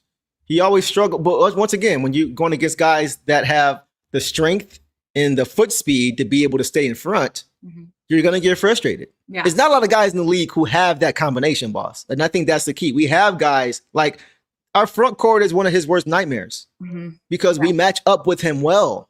Yeah. And that's the key. He wasn't able to get anything going. That's big. He only made 1 field goal. It was that 3-pointer, and then he had 3 free throws. Wow. Incredible. Let's get this super chat real quick. Devereaux says the Pistons are deeper than the Thanos mob that attacked Wakanda. Right. Led by Ebony Maw and Corvus Glaive and Proxima Midnight, Cull Obsidian, the Big Four, and then all those demons they had. Yeah, exactly. Yeah. Our depth is crazy, man. Yeah. Our depth is absolutely crazy. I appreciate the Avengers reference. I'm a huge Marvel fan. So if you got more of those, Devereaux, throw them at me for sure. All right, boss. Let's keep it going. Let's move on now to Isaiah Stewart, boss. Dog Pound Sr. Tonight, Stewart finished with 7 points, guys, on 3 for 8 shooting, 1 of 4 from 3, 0-2 from the free throw line, 9 rebounds, 1 steal, 2 blocks in 32 minutes, which was a team high, as you guys mentioned. Boss, take off on Beef Stew tonight. Yeah, again, 32 minutes, you might look at this and be like, okay, 9 rebounds, about only 7 points, 2 blocks is like low for Stu. It's his average. Yeah. But again, his presence. He had that block on McBride, that big bucket over Cat in the second where he just again, he pressured Cat and Cat backed off. Yep. He got over him. And then he had a block on Yabusele, who I like her, Sean. But he had a nice block on him and said, nope, you're not getting points tonight, sir. And then when he went off, did you see JB was just he checked out and JB like pulled him over for a second. Mm-hmm. He gave him that look that musicians give each other when they hear a dope song, like, woo. He gave him that kind of like, yeah, good stuff tonight, bro. That was nice to see. I did peep that, yeah. Yeah, and that was like, and that was when everyone in the stands, I'm sure if anyone was there, I heard you all just cheering for him, which he totally deserved. Absolutely. Yeah, I mean, just an all-out effort from Stu, and it's crazy because we were talking about how we're so glad that the national media can see him like this. And the nation, exactly. Basketball fans that might think differently of him might still just remember his quarrel with LeBron 5 years ago. But, right. But also we as Pistons fans know that he does that every night and he can do better. Mm-hmm. He can even do more. We just, we were hitting from 3, so we didn't really need to rely on him in the paint. Otherwise, he could have easily gotten a double-double. Yeah, 100%, man. Yeah, he was incredible, man. Like, yeah, I really wish in hindsight, even more now, that we had him last year in the playoffs. I know. Oh my Lord, man. Like it was a lot of Knicks fans last year. I know some of y'all probably here in the chat now. Shout out to everybody who's here. But there were so many Knicks fans last year when we were saying post series, man, had we had Stu and had we had Jaden, man, this would have been a totally different series. And they was laughing us off, right? Because they didn't know what he was capable of doing. He was known, as you mentioned, of just being an enforcer, being somebody who wants to fight, being not a skilled player, all these different things, just a body on the court. But now that he's getting these accolades in the media, and now that they got a chance to see him up close, because remember, he didn't play but say for 3/4 of the first game. Yeah. And he got hurt. And he was playing through that. Well, so they didn't see a lot of him. Go ahead. And then Knicks fans, just real quick, again, just going back to the Knicks fans on Reddit talking, because Stu recently said, like, yeah, I'm excited to go out there because I think we would have won if I was there. Exactly. And the Knicks fans, were just like, oh, yeah, let's see what Big Beef Stu can do tonight against Cat. Again, 6 points and 1 rebound from your guy. He outscored Cat. Could you imagine? You guys have seen me go in on Duran for his 12-5 games. Could you imagine if the Duran was a 61, how I would feel? So that's great. I would be like, get rid of him immediately. Oh man, you be going on JD when he be getting DMPs. Yeah. JD, what are you wearing? Yeah. He looked nice tonight though. He looked he looked like he had that contract. I was telling wifey like, did it low key give him the extension already? Because he was iced out for show already. It was he had a dope fit. Yeah. But yeah, back to Stu, man. Back-to-back domination against 2 of the premier big men in the East. Yeah. Right? Shut down Evan Mobley last night. Shut down Cat tonight. I forgot we did the Cavs back-to-back. Not even a day in between, traveling from Cleveland back here. Getting better. And Cleveland had days off, and the Knicks had days off. And he still dominated both of them, shut both of them down, shut their water completely off, boss. Yeah. Cat couldn't do anything with Stu. And this is exactly why we were saying, Pistons fans, that had he been available, all those shots from 3-point he was hitting last year in game 6 and all that stuff, would not have been happening. No. Would not have been happening. The ability that Stu has to be able to move his feet on the perimeter, while at the same time being able to body him up in the paint is exactly what we were missing. Yeah. We were missing that. We had JD. He was strong enough in the post, but not quick enough on the perimeter. And then B-ball Paul. Yeah. He was quick enough on the perimeter, but not strong enough in the post. Stu is a combination of both of those guys. And then when you have a JD who's better, and you also have a Paul Reed who's bigger, you got to deal with all 3 now. Yeah. Got to deal with all 3. So it's going to be a nightmare for him. And look, we talked about it. Like, obviously, winning by 31 points without JD is fantastic. But I know that JD's next, that we got the Knicks 3 more times because they're in our conference. So the next time we visit the Knicks, when JD's hopefully healthy, he's just going to want a piece. He's going to want to show it too, that he can contribute to a 31-point win. 100%. 100%, man. Like Stu was, man, he seriously may win the DPOY this year. Like, the things that he's doing without the natural gifts is incredible. It just more is a testament to how committed he is to that side of the basketball. That's the biggest thing for me. Because you got a guy like Wemby. You expect him in his career to get 3 or 4 DPOYs just off his sheer size. Yeah. Not taking away from his ability, but you can't teach 7'5". Stu is 6'8". Yeah. You know what I'm saying? He's 6. Like it's a lot of it's Ben Wallace-esque, but without the athleticism, which is crazy. And he had another Ben Wallace block. Like whenever I see them fly out of bounds, I mean, Ben was also really good about keeping them in bounds and grabbing them out of the air. Yep. When they fly out of bounds like that. Yep. It just felt took me back 20 years. So yeah, 100%, man. I'm seeing some comments here too. Interesting comments. Kevin says, low key, we would have won that series last year if we had Daniss instead of Bees. Ooh, I don't know, man. Bees hit some big shots last year, man. We all know the last play where he bobbled the ball.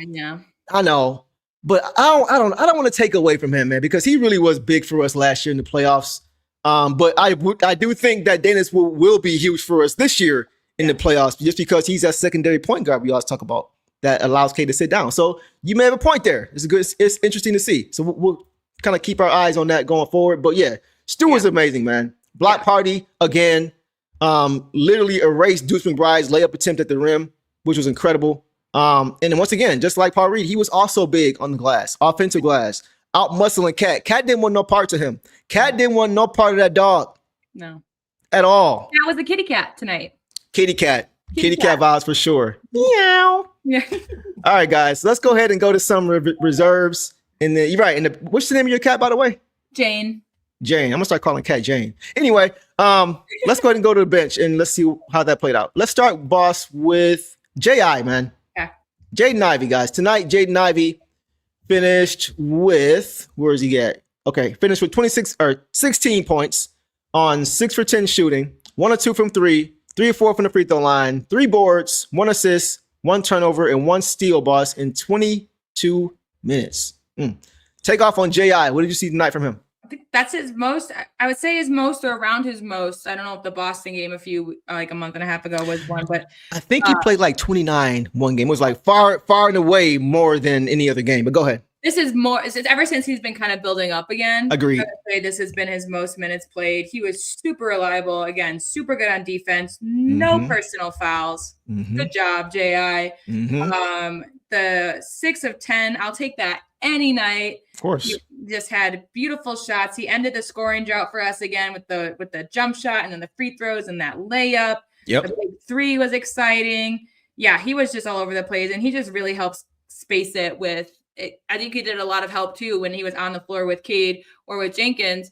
Both of them, he was able. They had to guard him. Yep. Like you can't. Even Grant Hill was talking about how the Knicks, how do they let J.I. fly past them? I mean, if you guys know Ivy, like we know Ivy, we know he can do that to anybody. You don't let him fly past you. He just flies past you. You need to, no one stopped the ball, and he makes it hard to do that. Yeah. So he got what he wanted tonight in his shots. And he took everything confidently. And again, he was a big part of the aggressiveness, big part of the momentum. Yep. Loved watching him. His jersey on today because same. Loved what I saw from him. And I'm excited. Again, this is just another to play like that in a win like this. Yeah. It's going to do loads of confidence and for his mental game too. Man, absolutely. I think this was his best game of the year. Yeah. On both sides of the ball. Like he got it done everywhere. Whether it was from long range, mid range, which a lot of people didn't think he had. Yes, he does have that as well. At the rim. Yeah. All while playing under control. He did a good job too of getting into the paint, keeping his dribble alive, and then finding guys when the defense was sinking him in the paint. I thought that was good as well. Yeah. And just the overall aggression. Yeah. The overall aggression was another level. Like tonight was the first time this season, boss, I've seen him board and push the way he did, where he just boards it and just streaks down the court. Yeah. Just pushing the ball, right? Multiple times we saw him do that, just grabbing the rebound and just getting down the court for open finishes. And we're going to need that from J.I. We're going to need him to be aggressive the way he was tonight, because when he's aggressive, he just adds a whole nother element to this team that we didn't have in the playoffs last year. So I'm hoping his minutes continue to ramp up, because it looks to me like he's ready. Like I need some of the shackles to get taken off of him more, because you can see what he can give you. He has so many gifts to his game, and he does so many things that not a lot of guys on this team can do. So, and Pac-Man, his movement without the basketball as well. DJ found it for a nice dunk. And I want to see more Daniss Jenkins and Jaden Ivey minutes together as well, because Daniss knows how to set guys up as well as Cade does. Yeah. So I would love to see those two play together. But yeah, one of his best games by far. I just need that aggression to stay there, man. Don't be afraid to make mistakes. It looks like he trusts his body. His burst is there. You saw the speed up and down the court. Hasn't lost any of that. So you see it. You see what he can do. This tonight was probably the closest I've seen of him resembling last year. Yeah, I agree. It just looked confident again. And I mean, he had that one pull-up shot where he looked around for options and he just like, well, I guess I'll take it, but to do that again confidently, because in the past, like maybe he was really trying to fit in or just find, if he's just like, oh, I don't have my shot. Oh my gosh, what do I do? Like, what can I do to get it? I guess I'll just take it, because that's what we want from him, is to just be confident in his decisions, which has been growing as the games are going on. And like you said, you talked to me earlier today about how you just want, him to be unleashed. And I think he got that. And again, I think he would have had even more minutes if other guys weren't doing so well. But this is basketball. And to do this again on the second night of a back-to-back, that's because this kind of play would excite me if we had another back. Like if tomorrow was a game and we didn't have one yesterday, I'd be like, oh, but nobody overplayed. You know? So this is exciting, which is kind of with the Cavs game too, but like no one overplayed today. Everyone got there. Yeah. So he was great. Yeah. And I think he'll just get more. And like you said, he looks great with Jenkins because he's coming off the bench still right now. So they're great together. He looks great with Cade. Him and Cade are really developing. And yeah. And I love the one turnover as well, because that's just something I think, he has to also be aware of. He is a ball handler out there. So, and to be honest, I don't mind if his turnovers are a little higher right now. I just want him to be aggressive. Right. Well, Like, this is still January, bro. Like, go ahead. Like, get aggressive out there, man. Like, make sure you have the confidence in your body. Make sure that you got the confidence in your teammates. Go out there and just show them and show the opposition what you can do. That's going to open up so much more for the other guy. So in January, I don't mind him working out the kinks if it means he's got 2 or 3 turnovers in the game. If he's working through it and just staying aggressive, because that'll get better. Those will get cut down in February, March, as long as he stays aggressive. I want an aggressive JI peaking, keeping those turnovers low in March, April, as opposed to him trying to get aggressive at that time because he's trying to work and worried about turnovers. So just go out and be you 100% and don't worry about mistakes. That's what I want to see from him right now. Absolutely. And I think that another thing, something that Ivy struggled with earlier, not last year, but the season before, was like he would get aggressive and he would run to the basket and almost go too hard off the glass. Sometimes I worry about with the Ron sometimes too, but he gets it done because he has a nice touch. But like that from Jaden, we haven't seen. Right. And when he first started, he was missing a few easy layups, but now when he takes it to the basket, I have full confidence it's going in and it's not going to be too hard. He's really honed that in. And I think that was one of his, before his injuries, that was one of his biggest criticisms from people, is that we get these breakaways and then blow it by just going too hard. And now he's still going hard, and kind of like Ron Holland is finishing with a nice touch. Exactly. So I just like that he's, we're seeing not only improvement from his injury, but we're seeing improvement from before his injury. I agree. Growing his game. Great point. Yeah, because as far as moving without the basketball and things like that, that wasn't quite there last year the way it is now. Right. Yeah. Right. So you see his ceiling has gotten even higher, even though he may not be at present where he was last year. His ceiling now is much higher than it was last year because he's showing you more to his game that he wasn't doing last year. He was doing the things he was really good at last year at a high level, but now he's got more to add to that to make his level even higher, make his ceiling even higher. So that's a great point that you made because up here now he's playing the game differently. Yeah. Great point, boss. 3-point shootings as well. There's just he's growing as a player, not because we've been looking for him to go back to his old self for injury, but he's also a young developing player. So not only he's doing that, but he's growing his game, which I just appreciate from him because this kind of scoring, like we were talking about, we need another shooter. And so he gave us 16 tonight on 22 minutes. If he's in the starting lineup with Cade and they're getting 30 minutes each, they're both 20 plus. Right. That's very true. Shooter.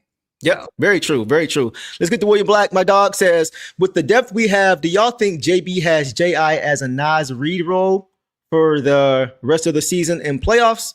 Also, what are y'all assessments for JI for the rest of the season? I personally, if you ask me, he needs to start. Yeah. Straight up. Because when we talk about this to exhaustion, boss, but I want as many two-way players on this team and in the starting lineup as possible.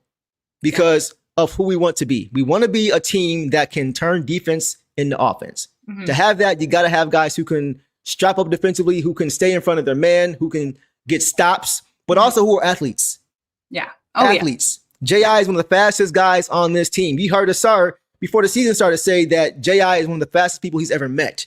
Yeah. Ever been around. Ausar said that. Yeah, the alien. Well, he's not an alien. Well, LeBron called him an alien. LeBron called him an alien. So you can't have one of your most athletic players on your team from end to end. Yeah. Not starting. No. Especially if that's how you want to play. True. Period. So that's why I don't mind Ausar as a starter, because if he gives you enough on offense, just enough for this season, he's not hurting you as far as turning the ball over. You want him out there as well. Yeah. You want JD, who can get up down the court pretty quickly for a big guy. You want Stu, who's a possible DPOY who encourages turnovers and getting stopped. Like, if you're going to play that way, you got to have guys on the court that play that way or that can play that way. So to me, there's no question about whether or not he should be a starter at all. I like this comparison. Jaden Ivey is our Jamison Williams. When it clicks, when it clicks, it's a wrap. And look, JMO would just, get out there far. And that's kind of how I see Ivy too, as we're a transition offense team, is if Stu's down there getting blocks and Ivy's up, he's the first one down. Yeah. So, exactly. Stu can take some, maybe from Jokic, some quarterback lob lessons. No Tobias. I like that. I like that comparison. But imagine JI and a starting to break. Imagine JI in small stints. I'm just saying. Imagine JI with Ron and Ausar. Right. Or JI with Javonte and Ron. The speed that you have is insane. The athleticism you have is just insane. There's no way teams can keep up with that throughout the duration of a game. Yeah. We can because we have so many guys who can do it. Yeah. So to me, it just fits your style of play to have him in the game. Yeah. Right. He's controlled chaos 100%. Like other guys too. You can. Ron Holland. Right. Right. Exactly. So to me, it's no question. No question. Good question, Will. But for me, it's no doubt. Go ahead. I agree. Just with that statement, as I totally agree. And I just think that he is just getting more, like I just said, he's growing. He's getting back to his form, but he's also growing. That's all you can ask for one of your young guys that he is on a contract year, like that you want to see that he's looking to improve anyways. But I see him thriving going forward. And I do see him, in the starting, because again, like we talked about, Duncan today, just with his threes, we had Javonte Green can also shoot three. We could have other shooters too. So if you want to be, like you said, defensive and aggressive, well, I'm seeing effort and aggression from Duncan Robinson. Like right now, Ivy is just a little bit more intimidating in front of a guy. Again, he had 0 fouls. 0 fouls. Against a Knicks team that gets to the line a lot. And again, there wasn't a lot of fouls called, but he had none. And it really just shows me. And well, I guess neither did Duncan. Good job, Duncan. But, okay. Still, but I just, especially, for the criticisms that we've given him, not we, but like people have given him, that's just good defense and it's good switching and it's good play. Yeah. Many have forgotten the trajectory that he was on prior to his broken leg last year. It's easy to forget. Easy numbers. It's easy to forget. It was a long time he was gone too. And the fact that we were still playing well, I think is what kind of took away from the way he was playing before he went down, because people just always assumed that we got better because he wasn't there. But we were playing well when he was there. We had just turned the corner. Mm-hmm. So it was just a bad timing. But once again, I think this year people are going to see how important he is to this team regardless. And because once again, he would have been, what he's doing now, we would have saw that at a higher level last year. Yep. The same way Cade got better last year. The same way Ausar got better last year. The same way JD got better last year. Mm-hmm. All these guys got better last year because of coach in the style of play. Why wouldn't Jaden have done the same thing? Yeah. You know what I mean? He was just behind, and he's showing now what we would have saw last year. Yep. So yeah, 100%. Want to get to the super chat from Devero coming back, says, come on February 25th and March 30th, OKC. Oh, they're that close. I didn't realize they were that close. I'm actually kind of happy they're a little bit that far. We have some more time. I mean, obviously they're going through some stuff, but we have some more time we've talked about it, some consistency. Mm-hmm. To really set the lineups and kind of keep them. Like, again, we have a bunch of guys that we can throw in and that can fit in with us and throw the other team off. Yeah. But for us to know this is our starting five and this is our bench unit, you know, that 100%. It keeps us on our toes, but it would be nice for that, again, continuity. Right. And Clifton, Shorter was the difference, but he was brought here because J.I. went down. Mm-hmm. Right. If J.I. doesn't go down, we probably don't add Dennis Shorter to this team. Right. We just saw during the period before Shorter got here and after J.I. went down, Cade was doing what? Something we don't want to see, playing 40 minutes a game because there's no other creator on the team. Having to have Tobias Harris try to be that creator when Cade sits down, or have Malik Beasley be the creator when Cade sits down. That's not what they do. Yeah. So we needed to get a creator on this team, and Shorter was good for that. So I think that's a big part that gets missed for sure. But yeah, same page, bro. Same page. So it's nice to have guys on this team who kind of resemble what Schroeder did last year to be able to come in and give Cade a rest and allow him to go like this in the fourth quarter and just kind of chill, right? So it's great.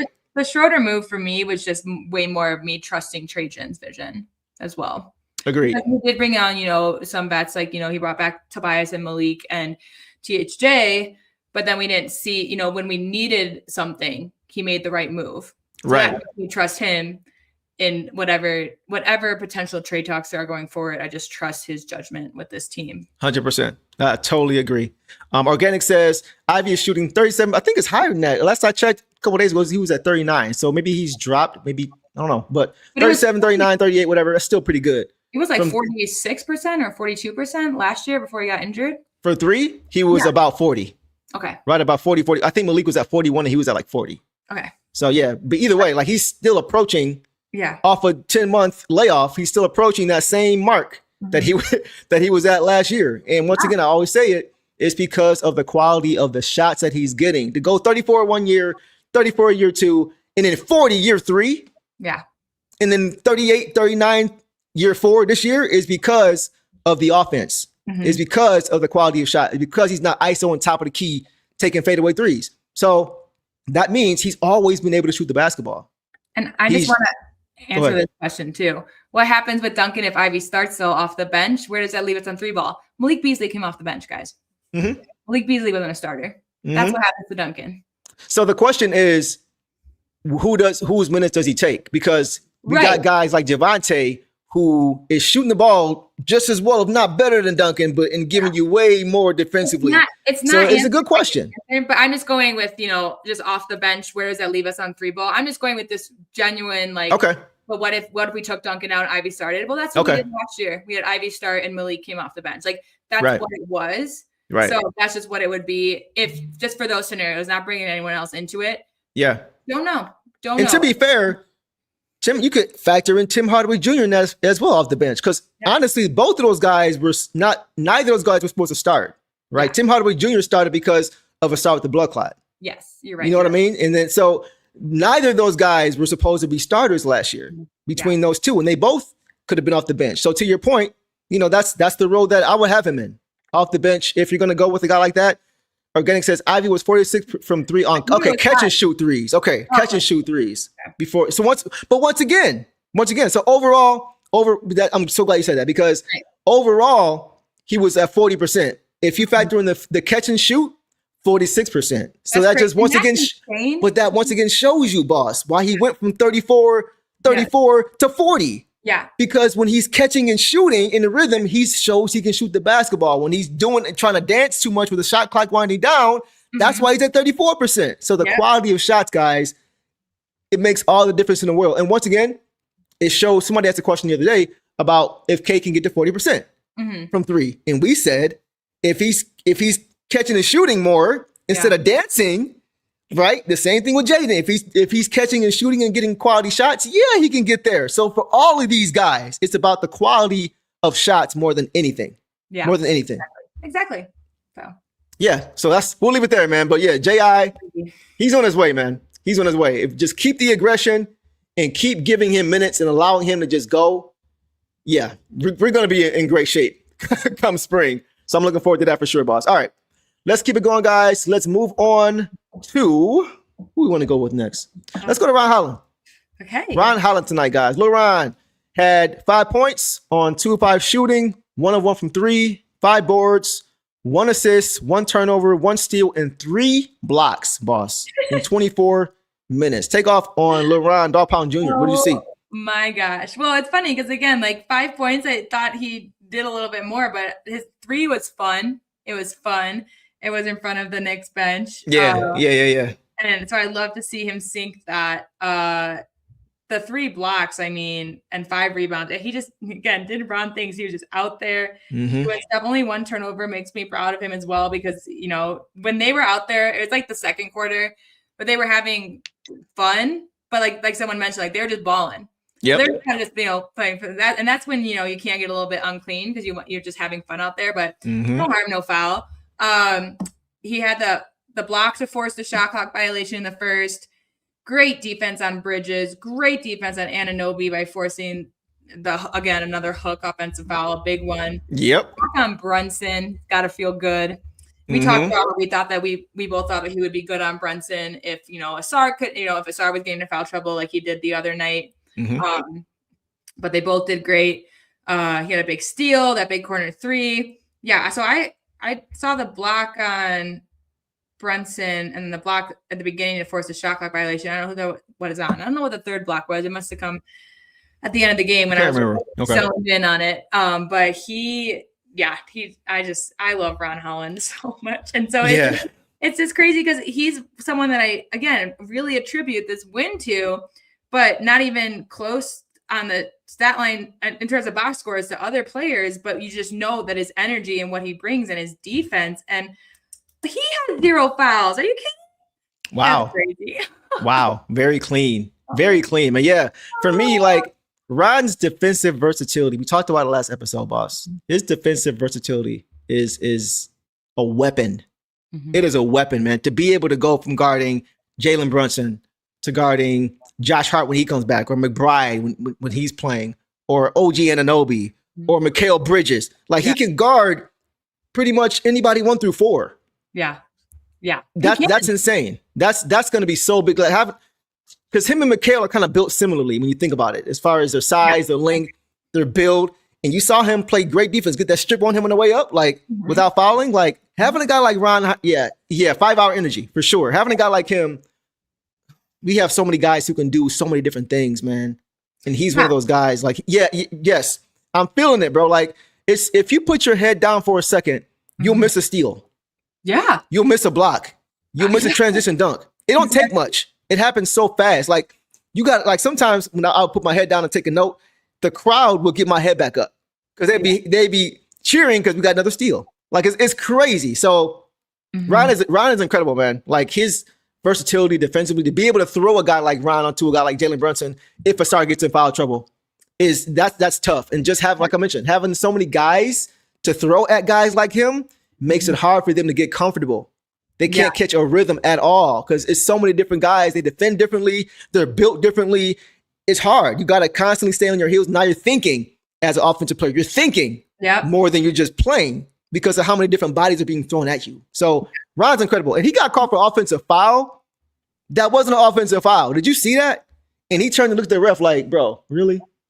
I don't think that was crazy. No personal fouls. Here we go, Pac-Man. Oh, no. Yeah, did you see the look on his face after Ron forced that offense? So did he force that offensive foul? Because it looked like they called a foul on Ron. I can't remember, but either way, he looked at the ref like, bro, what? I think it went out of bounds. And they gave it to the Knicks, and they were like, how was that not a foul? That's what it was. Yeah. That's what it was. Okay. And I just want to say, because you brought up the steals and the blocks with these guys. Yeah.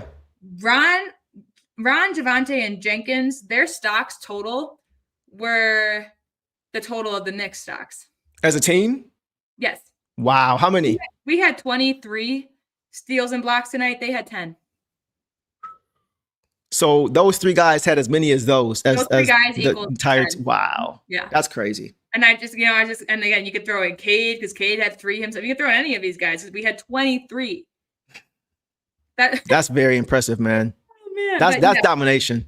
Yeah. That's domination. Like you said about Ron, like because the perimeter defense is crazy, but like I trust him to go down to the post and make a block or make a steal or make it like he can guard wherever. If for some reason there was he had to guard Karl Anthony Towns down there, who might be the best example tonight.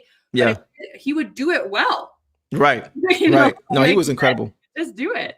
Incredible, man. Yeah, D. Davis says, Cade blocked McBride like, it's only one deuce. Get that right. Yeah. It's only, ain't enough room for 2. Well, it's enough room for 2. If y'all, it's enough room for 2. But no, I didn't notice that too. He's talking about you. He's not talking about Cade. Oh, okay. Well, I'll take that. I'll take it. You ain't downtown. You know what I'm saying? It's just deuce. It's just deuce. Y'all see it. Clifton says that was a loose ball you were talking about, boss. Okay. But it looked like a foul. And that's why Brown was like, this guy ran into me. But the refs, again, they were letting us play physical. So you live with that. Yes. You live with that because we're the more physical team anyway. But Ron has had 3 games in a row where he stared at the ref like that. Like I need as a meme for sure. Yes. Yeah. And that Tobias yelling last year on the bench when he's like, oh, those are my. But he's right. That was crazy. But Ron has gotten better though. Like we talked about it before. Like his rookie season, you could see he had the tools to be a really good defender, and he make a lot of great plays, just heads up plays on his own. But you would also see him getting called for ticky-tack fouls because he was still learning what's acceptable and what's not, what's allowable and what's not. Yes. The tricks of the trade, so to speak, in the NBA. Yeah. And now you're seeing him kind of, he's learned how to toe that line and balance it between still being physical, but knowing what does and what doesn't draw a foul. And he's not doing those things. He's just maturing as a defender. And playoff basketballs, it's hit or miss. Like they either play like this where you get, off they lay off the whistle, or they do hit you with the ticky-tack fouls, which happened to Ausar last year. So again, just for Ron to come out and get no fouls tonight, really impressive because we've seen him get into it. And also Ron and we'll get to Daniss because this more like him, but Ron and Kolek. Something for sure. I noticed that too. We'll get to that for sure. Yeah. Let's get to Joe. Joe says. Deuce, the energy in the arena was nuts. Best event I've ever been to. Cat did nothing against us. BTA, my dog. You know what it is, man. Yeah, man. Wait for the playoffs, Joe. Wait for the playoffs. I hope we see them in the playoffs, bro. I hope we see them in the playoffs. It's gonna be fun. But yeah, good for you, man. Glad you got a chance to get out there. It's gonna be a lot more games like that, I think, this year for sure. Organic says, I'd rather Ron stare and keep it moving than yes. It's how he calms himself down. He's gotten much better with that. Yeah. Because he doesn't want to hurt the team. That's obvious. He just wants to help. But go ahead. You said what? JD, take notes about the arms in the air, I would say. Well, he don't get texts or anything like that. But no, but they're complaining. Like you don't want for Ron. Sure. Like Ron just got back up and played. Yeah. To JD's to his credit, he gets like manhandled in the paint every play. But to your point, you still gotta. We talked about that. You can't about it, to where it's affecting your transition D. You can't do that for sure. I mean, even what's his face, Redick, JJ Redick on the Lakers said that was how the Pistons win, was because they could play through the whistles and non-whistles, and the Lakers couldn't play through the non-whistles. True. DeRoe says, heard a commentator referee refer to Cade as downtown Deuce. Actually, might want to get that patented, my boy. Seriously, that's what you heard? Yeah. I'm gonna have to go back and rewatch that. Grant Hill. Interesting. Go talk to him. Yeah, Grant Hill about to catch that DM tonight for sure. Okay. Thanks for letting me know, bro. I appreciate that for sure. Tell me to go check out the Final Destination track. But anyway, appreciate you, my dog. All right, guys, let's go ahead and move it along, boss. Let's go to Daniss Jenkins, man. Yeah. Let's go to Tink. Tink tonight, guys. Another masterclass, man. Guys, tonight, Daniss Jenkins had 12 points, 5 for 10 shooting overall, 2 of 4 from 3, 4 assists to 1 turnover. That's about his average. That's what I expect every game from him. That's what he does. 1 steal and 2 blocks. 2 blocks. Those back-to-back ones. In 22 minutes, boss. Take off on Tink. What did you see from him tonight in this game? Well, you were a little bit behind on the broadcast, which happens sometimes. And we were talking about it, and I was just like, I told you, I was like, wait till I won't give it away. I won't spoil it. But he blocked. Thank you for not doing that, by the way. Thank you. I appreciate it. If it was maybe Duncan, I'd be like, wow, wait till you see what Duncan did. But no, I had to he blocked Kolek, which started their little feud. And then he blocked Cats. He blocked Carly. Yeah, that was crazy. I mean, he was just in, and he hit his first shot. He hit the first shot of the second, which was a 3, the 2 blocks, and then that beautiful bounce pass we talked about earlier to Ivy for the dunk. Like, yes, bro. He just in Denver, we call Murray the Lakers' dad because he always pops off. And Jenkins was Kolek's daddy tonight. Yeah. Immediately. I mean, Kolek, immediately, I don't know if it was the block or what. Maybe some chit chat, because we know Jenkins is, which again, we've seen from his first, he likes to talk. Definitely. No friends on the court. None. I love it. But he just made a show of it, of Kolek every time. And Kolek's the guy I told you I was more worried about Kolek and McBride than I was about Bridges and Anunoby, because they're guys that come off and provide the spark. Jenkins shut that down. Jenkins shut him down. Remember what I said last show? Yeah. Like, man, give me Sass and give me DJ, bro. I ain't worried about no Kolek. Exactly. I loved it. I loved that little. So just again, Jenkins. And like I told you, my mom was asking where he was, and I was like, he'll be here. So, and we got to see Sass later on too. So they both got their time in minutes that, Sass was shorter, but he made use of his. And he did. And I told you, Jenkins started off a little slow. He had like a turnover and a bad shot. Yep. And then, but we knew he would. Just cleaned it up immediately. Got right back into it, and it was nice. Some quick comments here. Let's see what we got. Pistons are loaded with competitors who play with chips on their shoulders. Daniss is at the front of the line, and that's because of the journeys of all these. That's what you get from guys who take the long road to get to the NBA. Grit. You get you get the grit, and you get huge chips on their shoulder because they've been overlooked, right? As far as going undrafted for a guy like Daniss Jenkins, you got like Javonte Green, who's been bouncing around looking for a home. Like, those guys have something to prove. Yeah. So if you can find talented guys who have the journey, watch out. And this is exactly what we're talking. This is what Kevin is talking about, is that they come out every game with the memory in their mind that y'all was overlooked. Yeah. I got to go prove it again. And then again, they never get relaxed. Yeah. They always have their fire. So I definitely agree with that. Josh Forbes says he has sneaky bounce. Yeah. He's been doing this since open practice of last year. Catching lobs off the side of the backboard from a pass from Sasser and throwing it down 360. Like, I have the clip. I'll show it again sometime soon. Yeah. But definitely, man, he's incredible. So guys, let's go ahead and get to some of my thoughts on him. Boss, This is why I said last show that he does not deserve to have any more DNPs the rest of the year. Yeah. This is why. Every opportunity he gets on the basketball court where he has extended time, he shows up. When Cade sits down, guys, he can sit down and not have to worry about getting up. Mm-hmm. He can sit there comfortably because he knows Daniss is going to pick up right where he leaves off. He did everything tonight. He knocked down shots, but he set the table, boss, as the pure point guard behind Cade Cunningham. Yeah. Right? That's why I've said it religiously. Those are the 2 point guards on this team. Yeah. Those are the 2 guys, when they're in the game, you're comfortable completely at the point guard spot. He knows how to run the offense. Yeah. He knows how to set you up. He's not going to turn it over. He leads your team. Like, he's athletic. He can knock down 3 balls. He can do everything, but he's under control. Yep. It's not controlled chaos. It's not. He's a floor general. Oh, yeah. He's a winner. Look, you trust that guy. So, man, I don't see how you cannot play him the rest of the year just from what he does for you on the court. And I have to say, just stat-wise, we had 25 assists total. Kate had 13, so a little bit over half. The next guy with the most assists was Jenkins with 4. Yep.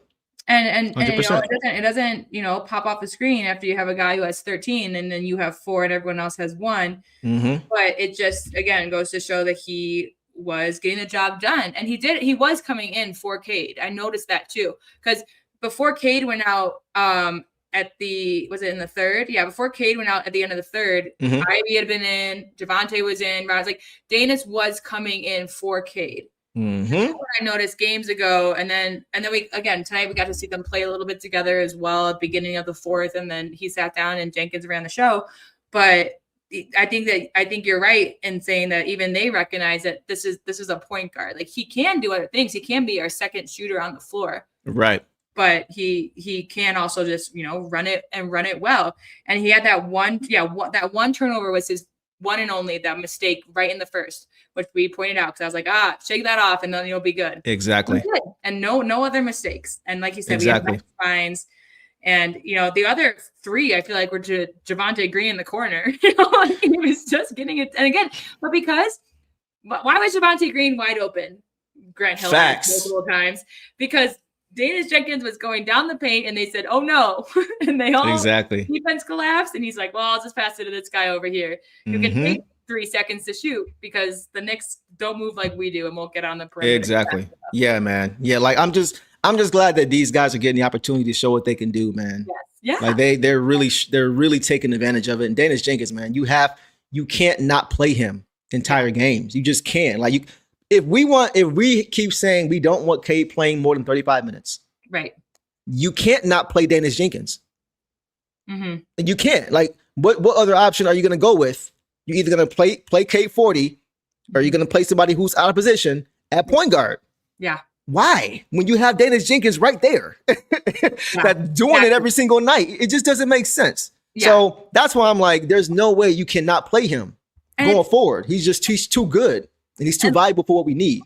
And I've talked to you about there's teams out there that are begging for point guards. So he's going to be on people's, radars because he's made impressions throughout the season twice on national TV.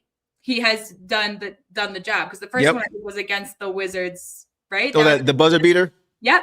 And then helping in overtime. And then this one, like, he's going to be on radars. And I really do think that it will be offered. I'm curious to see how much time is left because the Nuggets have been playing a 2-way Spencer Jones, and he only has 6 days left. Well, is it based off games or days? I gotta check that. I gotta check that and see. Oh, it's games. So he has. Is it games? Yeah. Okay. That's what I thought. Okay. And he has been playing. Like, Daniss started playing for us before he had to play for the Nuggets, but he has been playing more. Like, Daniss has got more DNPs. Okay. I'm just curious.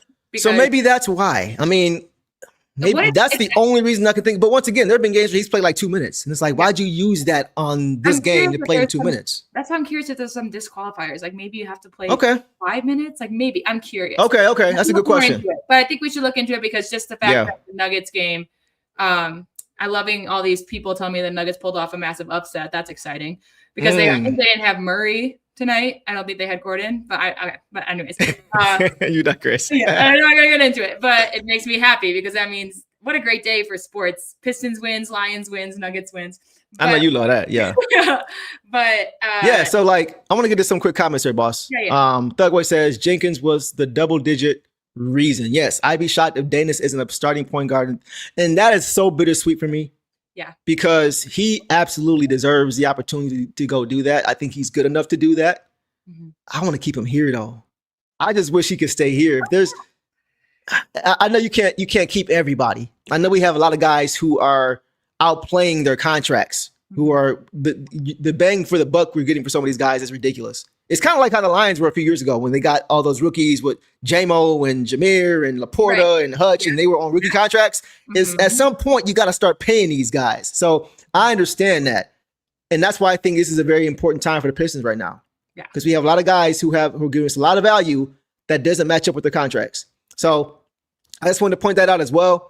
A few more comments on Daniss. Organic says, Deuce, boss, what do you do with Karis moving forward? Yeah. I can't talk about it right now. That's hard, man. I just love Karis, and I think there were some, like, today we didn't need him. Yesterday I thought we could have used his defense, but more half-court offense. I can't talk about it because I appreciate what he brings. I understand the frustrations that he brings as well. So, I don't know. I don't know. I'm not going to talk like when we talk about fit. We talk about how we don't dislike Duncan Robinson. We don't dislike Tobias. We like all these guys. But it's about who fits best with what you're trying to do. Right. That doesn't take away from Karis' versatility at all. And this is coming from a guy who thought Karis was going to be the most important free agent acquisition. I said that. I mean, he had the highest shooting percentage on the team. He did. He did. And when he's on, he's on. But it's just like, it's hard to have we're trying to get a rotation tight. Right. We're trying to get a rotation tight. It's hard to have a rotation tight when you don't have a player who can consistently play every night. And I don't want to call him that, but his body has betrayed him at times. Yeah. Right. He doesn't play back-to-backs. He's got issues. He's had a lot of knee issues already in this short season. So it's hard to get a consistent rotation if you don't have guys who are consistently available. And look, his contract is the way it is for a reason.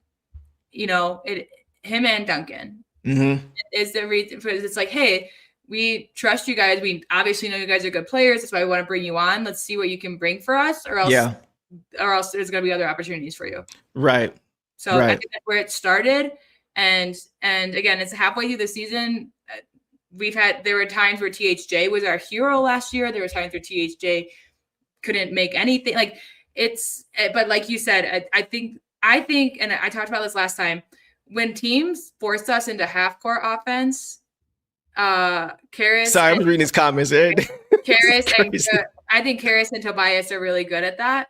I agree. For our transition offense, this is what. So I think that they can be beneficial, but there are guys at this point, and again, this is like you said, nothing against Karis because of course not. He's a great defender and is a good asset, but there are guys right now that just fit better with this team's vision and where we're going.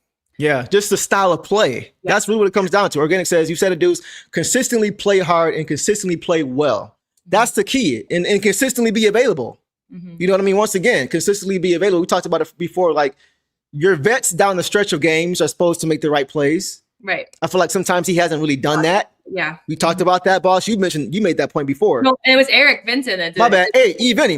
Shout out to E. Vinny. He made that point. Because I was going in on people. I was like, guys, he had a good game tonight. There's no reason to blame him. It was during the Jazz loss. Yeah. And Eric Vincent made that point. I was like, you know what? That actually makes sense because he has these really good moments, but they're not timely. Like we talked about how Duncan has made timely threes. Javonte Green has made timely threes. Yeah. Karis's best and biggest plays haven't been timely enough. What we need. Okay, I feel it. Your bat present on the floor. So so that's more so where I'm at. Yeah, the comments are good too. By the way, Kevin says, "Boss, it's refreshing and fun to listen to a lady fan who clearly knows her stuff." And Thugway co-signed that for sure. Of course, y'all know that's why she here, man. Y'all already know that's why she here for sure. Y'all know what it is. Yeah, he originally put me on to make himself look smarter, but then y'all see how that went. I'm just keeping it a stack, right? Yeah. Oh man, but yeah, guys, but definitely, man, yeah, she knows her stuff for sure. But you got contrasting opinions though, boss, because here you got DeVero saying that people act like he's useless. So it's just like, I think all these guys have their place. Mm-hmm. Like when the game slows down at times and you're not able to get out in transition because the other team is taking care of the basketball, maybe you need to go to Tobias Harris, who's good to have court, or Duncan or a Karras to get you a bucket in those situations, right? So it's just Tobias would have been great yesterday when Cleveland was forcing us to slow down, but tonight I think it would have been a little bit more detrimental to have him. Yeah, he had 20 minutes tonight. Yep. You know, but it's like, but it's nothing against Tobias Harris, right? Like, it's just the style. It's just the fit. That's what it comes down to. There's some NBA players out there that trade teams and pop off, and that's some of the reasons, you know. Yeah. And so yeah, just nothing against them, but I'm just really excited about the young guys we have right now because it's working. Right. Kenyatta stole a line from White Chicks. You said it, but you were thinking it. That's funny. Yeah, man. So yeah, we'll leave it there. I think that's a great question. That's a question that Trajan Langdon is going to have to answer at some point. Right. We'll see how it plays out with some of these contracts. Like Boss mentioned, you know, Duncan's got a 3-year deal for one guarantee, which is this year. So it gives us flexibility. So a lot of things to be answered, and it's still early. So I think when we get closer to spring, more of these things will become clear to us. Go ahead. Our deadline move might be finding contract space for Jenkins. We don't know. Yeah. You know? We just don't know. There's no way he's not getting signed to a contract though. Like like him, I know you know. I'm just thinking out loud. Like there's no way. There's no way, man. I'd be okay with that if that's what we did. Yeah. That was our move this season. Yeah. Because who knows? Yeah. Like, I mean, if we had a blowout win against the Knicks last year too, and we went 3-1 with them in the regular season last year. Right. But we went 3-1 with them last season, regular season as well. So we can beat them, but I think that the weapons we have right now can, you know, I think that this team, like someone said, like we would have won with Jenkins instead of Bees last year. I think it's just different. It's just a whole different attitude and atmosphere. Like JB was introducing defense to us. Like we were definitely a defensive team last year, but we are a defensive team this year. It felt like last year we knew that's what we had to do. Yeah. This year we know how to do it. Yeah. Oh, right. It's just different now. We're not having to learn as much. Yeah, this is us. Right. We were doing it on the fly. Yeah. Having a complete off season to be able to work on it. Like we see improvement with this team when they have 2 and 3 days off. Like you see when they come back, they're like, ooh, they look better. I haven't seen that set before. Yeah. So imagine what they had with the complete off season. Yeah. So now they know. So now this year it was about just getting the newer guys integrated. But the starters and the main guys, they knew what to do. They knew what it was. So I totally agree with that point, Boston. That you could be on something there. We'll see. Yeah. We'll see. Lastly, Javonte has settled into his role and he really makes his presence felt. His defense makes it. Yeah, he's crazy. We're gonna move on to Javonte. You want to do that? I was just about to ask you. Let's move on to Javonte. We talked about Tink, man. One more thing on Tink though. Yeah. And I mentioned it last show, but Dennis Schroeder last year was great. I think I trust Daniss Jenkins with the basketball more. There were some times last year where Schroeder would take some errant shots. He throws some air balls, three-point air balls. It's like he was good. Don't get it twisted. But I just think as far as what we are trying to do, because think about it, we got him quickly. Like we needed somebody to get here because like Cade needs rest. Like we got to get somebody. And not saying that he was bad fit, but I just feel like Daniss Jenkins. It's something about him to me that just is a better fit for this team. I don't know what it is. Go ahead, boss. That's what it is. But I think that Schroeder's vet presence was like, that's what we really needed last year, especially getting into the offseason. He just came in really clutch with shots. He's very good at pump fakes and drawing fouls. Like he's great at that stuff. And I just think I do trust, like, I think that Daniss fits with this better now. I mean, Schroeder's on the market. The Kings said that. We could go get him back if we want. I don't want to. There's no reason. Yeah. You know? But I just think that Schroeder was great, by the way. Schroeder last year was what we needed because we needed the vet to help our guys in the moment. But this year for this team, right? Daniss is better. Okay, that's fair. Yeah, that's fair. Because they also just play completely different. And Schroeder, I think for me, it's just Daniss is a very high basketball IQ, and we see it in his playmaking and his decision making. Yeah, but Dennis Schroeder's up there for me too, and one of the I think Daniss wouldn't have been as good last year as Schroeder was, but Schroeder wouldn't have been as good this year as Daniss is. Yeah. So I think a big part of it is, like you said, the veteran leadership that he brought to a young team who hadn't even been in the playoffs most of this core last year versus a team now who's grown up a lot. And now you're adding a guy in that. Yeah. Okay. That's fair. Because he hit that. I mean, we've seen Daniss hit threes, but like he hit that three that got us the win in the Knicks series at the end of the game. And I think, a lot of that's also just pressure. And we saw Daniss come with pressure. So, I mean, it's just either which way. And the postseason's a little bit off. But I'm thankful to Schroeder for when this core has gotten a taste of the playoffs.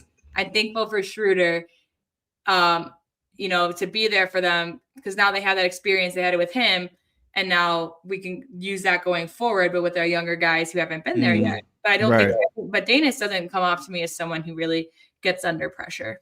He feels like a I don't know. I think about on-court leadership, like barking, like just fearless. Yeah. I look at that kind of stuff too. Like I just, the way, even when he got the belt yesterday, he was like, yeah, we ain't done next game. Like, we said we was gonna get a dub. We got a dub. Like just the moxie, just the swag that he has, that he brings, that dog that he outwardly shows as a leader, to me is just different. Maybe that's what it is for me. I don't know. Both really good players. Really good players. I think just different scenarios, but I agree. And also, speaking of the belt, guys, if anyone can confirm, give us a confirmation of if they got someone, they gave away the belt. Yes. Seen it. Just curious, because I agree with you. I think it is going to go to Green, but there's other guys that I wouldn't be like, oh, that does. There's other guys that be like, that makes sense. So yeah, I don't even care. Like, I just want to see who it was, because I'm just curious, because it can go any which direction. So whether it's Cade, whether it's Jaden, whether it's Ryan, Javonte, Stu, whoever's coach, I'm gonna be like this. Yeah, I don't even care. Exactly. All right, let's keep it going, guys. Let's move on now to Savage. Woo! Can you woo woo woo? All right, guys. So tonight, Javonte Savage Woo Green finished with 17 points on 6 for 9 shooting overall, 4 or 6 from 3. Man, 1 or 2 from the free throw line, 2 boards, 1 assist, 2 steals in 29 minutes, boss. Take off on Savage Woo, man. Oh, man. Wu-Tang. Just great. I mean, the notes I had from him was like in the second, he had a steal. He got really going offensively for us in the second half. Just great defense on McBride after his group. The three, I just wrote in my notes, threes ringing, because he was just bro. He couldn't miss, man. And he got his one and only personal foul with 4 minutes left in the game. Really? Yes. And this is the guy. That's 30 minutes of basketball.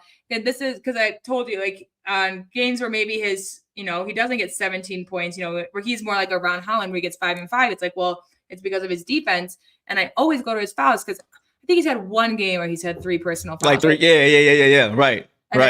So, and it just goes to show his defense. And again, because McBride hit those 2 threes in a row, and what stopped him was they put Woo on him instead. Yep. And I watched it go down. I watched him literally they were doing screens. He did not let him get open. And then they never got him again. Yeah. Javonte Wardell, Curry Green. I love it, Organic. That's hilarious. And I mean, from that corner, pretty much, bro. And I mean, and also just with and like I told you, my favorite play of the year right now is the one that Ron Holland blocking Keontae George in the perimeter and then taking the ball and dunking it. Yeah. If Green got that dunk over Cat, that would have been a new one, because he was soaring. He was soaring. Okay. Yeah. But I just love that'd have been crazy. And Cat put his hand through the net too. It didn't call it. No, but I would have taken the 2 points, but it still wouldn't have been as nice to just see. You wanted to dunk? I get it. Put on the poster. The Shaden Sharp effect on Javonte, Yeah. But he just delivers, and the 4 from 6 again. I used him as an example earlier of why he could be good on defense, why Duncan might not fit. Going forward, as we talked about it, because Duncan was 2 of 6 tonight, and he hasn't hit more than 3 threes in a while. Mm-hmm. Javonte's out here getting 4 or 6, but again, they were leaving him. Duncan's has to work a little harder for it, because they know him as a 3-point shooter. Right. Leaving Javonte open. I don't know why. Yeah, that was crazy. That was crazy. And I loved, because who would hate this? Nikola Vucevic. But I love that he shot that 3. Oh, yeah. Man, whatever. Vucevic is just mad because they're losing, bro. Just stop. I know, but because I'm for just keep playing. Yeah. Just keep playing. Yep. Because this also just helps us going. Our next game is the Bulls. Another revenge game. I think we're gonna blow them out, honestly. And so everybody like nowhere Yeah. near if they do it to us, and we can just do that again to Vooch. Yeah. But Javonte just wowed me again, and he's just one of my favorite players. I mean, again, I was texting with my parents, and they were just like, I love that. That was in like slow motion because he just like, held on to it. He's like, I guess I'll take it. No, I guess I'll get it. And he did the Brunson sign. I saw that. That was hilarious. I love it. That had me dying. It had me dying. Let me threes. And sorry, I just want to say real quick, his defense was flawless. Even if he didn't hit 2 of those threes, if he went 2 for 6, fine. Even though I don't think he would have taken 6 shots if he went 2 for 6, but his defense was practically flawless tonight as well. Yeah, incredible. I want to get to some super chats, not to backtrack too much, but I miss these. I want to get these. Fats Kim says Daniss needs his NBA contract already, and Doug follows up by saying he needs to be paid before his 51st game. He's at 36 now. So okay, that's good to know. That's good to know. I didn't know that was the case. So 51st game, he's at 36 now. So that's interesting. Area? It sounds like it. And maybe it's just the 51st game that he's played. Maybe that's why he's getting the DMPs here and there. Okay. And things like that. So okay. Appreciate it, Doug. Thank you. Then Doug also says Cade got the belt. So it's something for Cade to get it because he's a star player. He wants to see the other guys be involved and get the love because that's just who he is. So for him to get it, he had to really ball out, and he did. I mean, what do you have, like 29 and 13, I think we said? Yeah. I mean, come on, bro. Like Sass was the one to give it up, right? Yes. No, Daniss. Daniss had the last game. Sass gave to Daniss. Sass gave to Daniss. Okay. And Daniss gave to Cade. I could also see the dog pound kind of talking about it too. But I mean, Cade, I think it's just the matchup with Brunson to put 29 and 13 and you're the guy who in MVP talks or ranked above you, who's the best point guard in the East. Oh, Jalen Brunson. Yep. I mean, he's maybe good at shooting, but obviously not at play creating. I'm just glad everybody saw it. Yeah, same. Along with this, everybody who watched his game saw that he had 0 assists and they got blew out by Cade, who had 13 assists and was doing the blowing out. Like to me, that was like that was what I love, is that everybody saw it. Let's get into some comments, guys, and I'll get to my Savage Woo thoughts. Heisenberg says, love when you break out the Jeffrey. Hey, you know your history? Yeah, Jeffrey. Funny, bro. Jeffrey Osborne is like family to me. I may or may not have a video of me doing the woo, woo, woo at the Fox Theater a long time ago. I may or may not pull that out. If you guys ask for it, you may or may not get it. So I'll leave it there. You should put it in a woo track that you make eventually. Maybe. I'll make a Savage Woo song and throw it in there. I don't know if you'll know who Jeffrey Osborne is, though. Maybe. We'll see. I don't know. We'll see. Woo's an assassin. Grant Hill said, why did you leave him open in the corner? Even I can make that. Yeah. Bro, from them corners, he's like the opposite of Tobias last year. Like Tobias was doing everything but hitting corner threes last year. Javonte, he's pretty much money anywhere, though, to be honest. Like, but he loves that corner three. It looks good every time it leaves his hands. Yeah. And listen, bro, you're not the only one, bro. You're not the only one. Like, a lot of people I didn't think he'd be doing this. I don't think nobody thought he'd be doing this, for being honest. Nobody saw this from Javonte Green. Not being the 6th man in. Not right. Off the bench. Like, nobody saw that. I knew he was freaky athletic and was a dog and could strap up defensively. But the way he handles the ball, the way he's able to board and push, I didn't see that in him. Oh. Like, he allows your point guard the time to just rest and watch the play. Yeah. Because he's grabbing the rebound and just going. Mm-hmm. Like, he's different, man. And Chris Morris, I got to get him in here because he's the one that came up with this Mr. What You Need coach, right? Chris Morris is responsible for that name. A 3, a steal, a dunk, a block, and anything else that you need, he can do it. Organic says he had a transition walk-up 3 when he waved everybody off and said, he's feeling it tonight, right? Like, he just does it all, man. He's very, very impressive. We've said that he's the biggest offseason free agency signing for any team as far as value is concerned. And boss, I texted you pregame. Yeah. And I was like, hey, this is right. I was like, I got a feeling it's gonna be a Javonte Green game tonight. I didn't think it was gonna be quite like this, but I just had a feeling because of how he plays, just making heads up plays and knocking down shots against this kind of team and being able to guard guys like Mikal Bridges and Anunoby, and it just had the makings of that kind of a game for him. And he showed out, man. He's going to be so important, boss, come playoff time, man. Yes. Like playoff basketball I think he's really going to earn his money even more so. Yeah, Zion. Yeah. Alex Caruso type of player, right? Caruso is more of a guard with guard skills and setting the offense up. But as far as the impact on the court, on both sides, and being able to give you a little bit of everything, yeah. Oh, he was Yeah. a big part of his defense was a big part of, because the OKC got him last year from Chicago. So I think Right. he finished, team off. He's someone that goes in. He can shoot threes like Woo, but he goes in for defense. They're going to be on each other. They're going to play each other when we play. Miles said it best. I don't know, we have 5 points. Towns had 6. Robinson had 2. He was guarding all those guys at times. Yeah. Right. So once again, like we mentioned with Ron, just that defensive versatility. You have so many guys who are versatile defensively, man. And that makes it really hard to go against every night. Go ahead. I want to say something real quick. Someone mentioned it earlier, and I pulled it up, but then got away from it. Everybody except Tolu, which is, if you gave Tolu one more minute, I bet he would be in this category. Everybody recorded either a steal or a block tonight. Yeah. That's incredible. Tolu would. That's right. But right, for sure. I was hoping Tolu was going to get a bucket too. Like, I know. I was hoping they're going to ISO him and get him a bucket. That's my dog. They called the offensive foul on Chaz, and I was like, oh. Yeah. His release still is just like, whoa.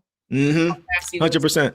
100%, man. Yeah, so Savage Wu, man, he's incredible, man. And he just the little things, boss, like the chase down steals, the help side defense. Whenever Cat would get a step, which wasn't often into the, like when he get a step on his guy, whoever it was, like and get into the paint, guess who's hedging right there with to knock the ball away? Yep. Woo. Yep. Like he fits this puzzle maybe as well as anybody. Really? As far as how you want to play the game. If you could look up a guy, maybe you say Stu, but as far as both sides of the ball, as far as one guy who is indicative or represents Pistons basketball, he's got to be right there at the top. Yeah. He's got to be right there at the top. He's one of the best fits on this team. And for $2 million, that's why I say he's the biggest, the most important, the best acquisition in free agency. Just from a impact standpoint. We talk about all these guys, how they're playing well above their contract. Yeah. He is the epitome of playing above your contract. Daniss Jenkins playing above your contract. Ron Holland playing above your contract. Paul Reed playing above your contract. Even Stu at $15 million playing above his contract. That's nuts. That's a bargain now. Wasn't that crazy? We said a couple years ago, like Stu was like, man, $15 million for him? He's like 2-3 years ago. DPOY can. How many DPOY can does y'all know get $15 million a year?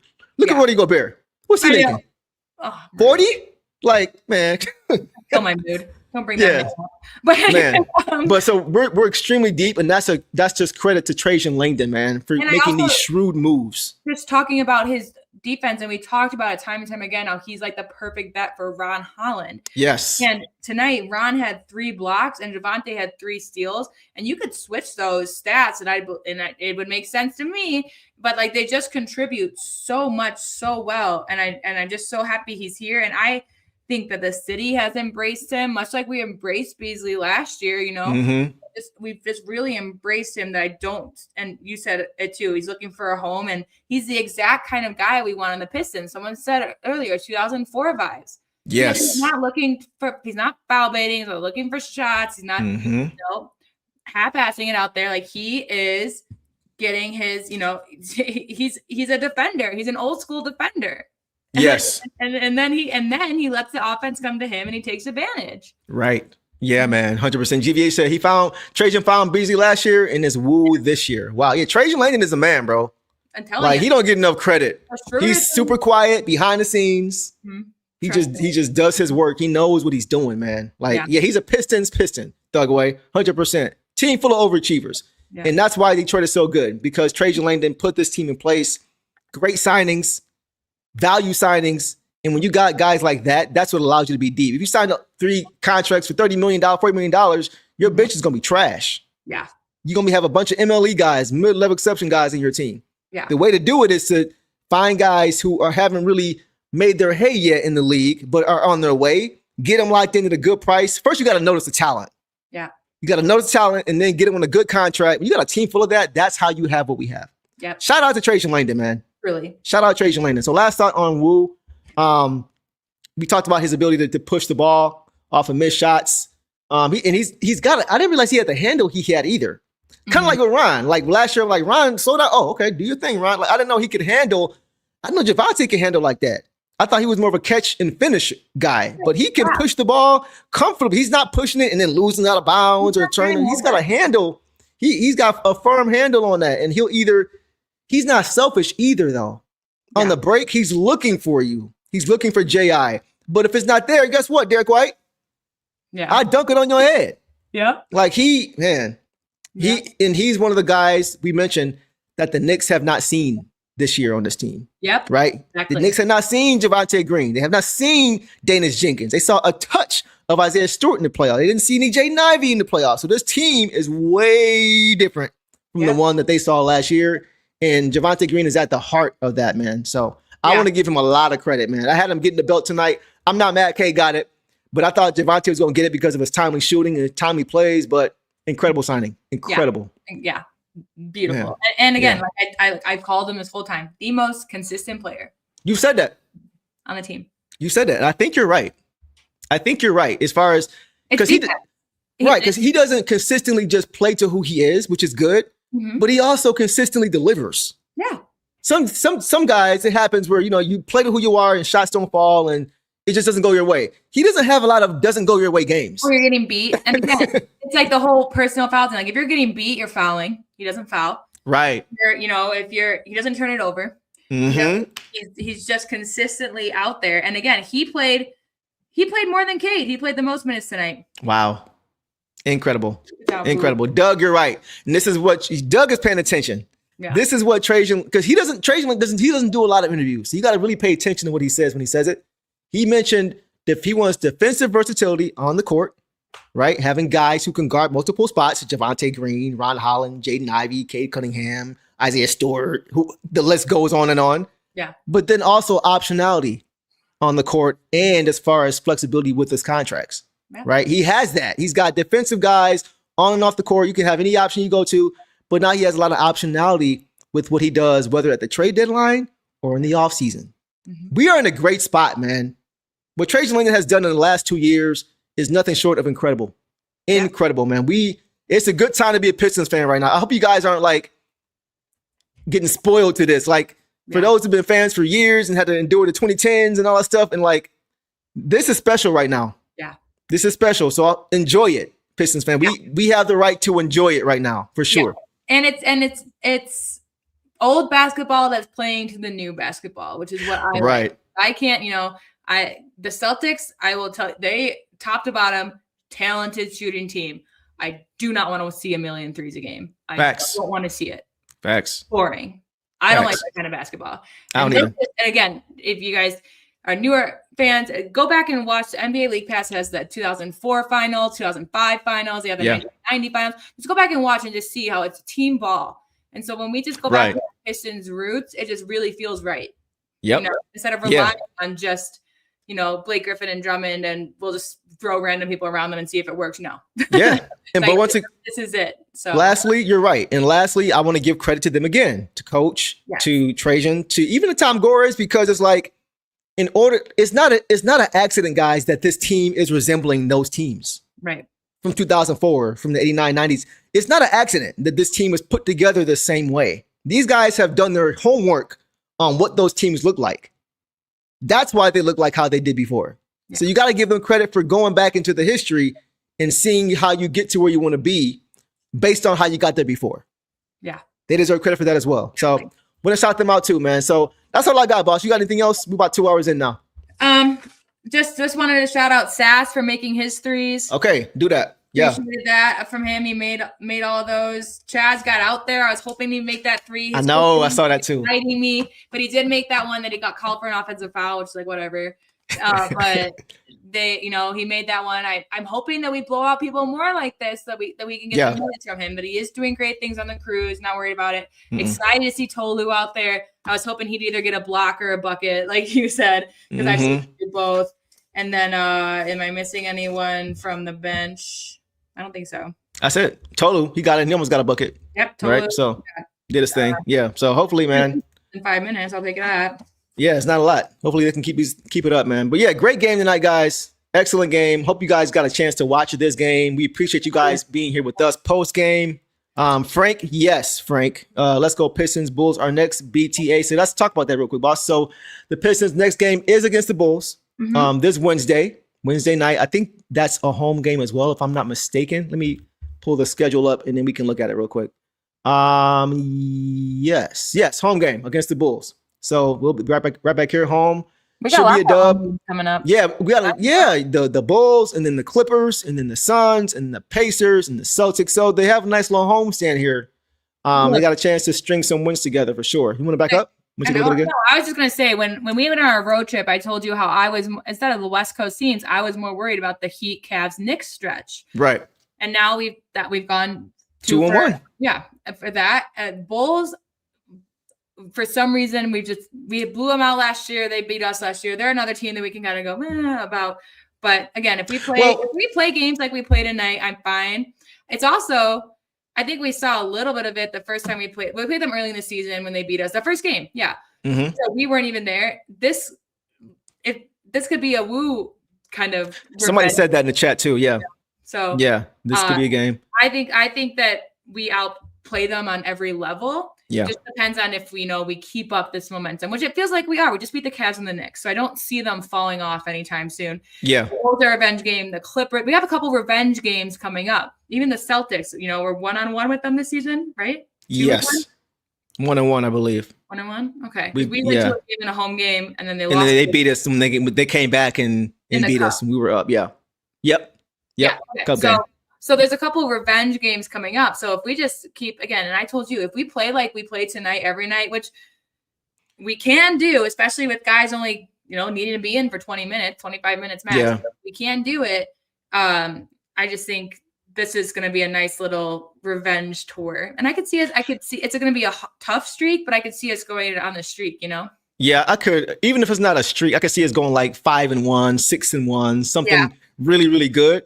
I don't, as much as I want to say every game is going to look like tonight, it's probably not. Right. Because every game isn't against the Knicks. Every game isn't one of those teams where it's like, you want to just beat their head in, right? But the momentum but no trap games. That's the key. Like, don't have a letdown. Don't say, all right, we beat the Knicks, then we can go chill, we play the Bulls. Like, you still got to bring it, right? Because we see what they can do when they do, right? Yeah. So if they don't, we may have an idea of why, maybe just a little letdown, but hopefully as a team that's maturing, they can continue to bring that same type of energy, or at least that same type of level of energy every night and take care of business and hold on to this 4-game lead in the East that they have now. Because we're up now 4 games on the Knicks, right? And Boston is what, 3.5, I think now we're up on? Oh, is it 3.5? Okay. Yeah, because you told me Celtics is, kind of concerning, and that's how I feel too. Yes. But again, it's their shooting. But we were able to take away some of the Knicks tonight as well. I don't know. We're just looking really good. I'm just really happy. Like a game like tonight, like you said, we probably can't replicate every game. Yeah. But what we did do is get a lot more, and I've said this word a lot, continuity and consistency in lineups, getting able to keep guys out there. Like we were able to keep guys like Jenkins out there because we didn't need to get Cade back in.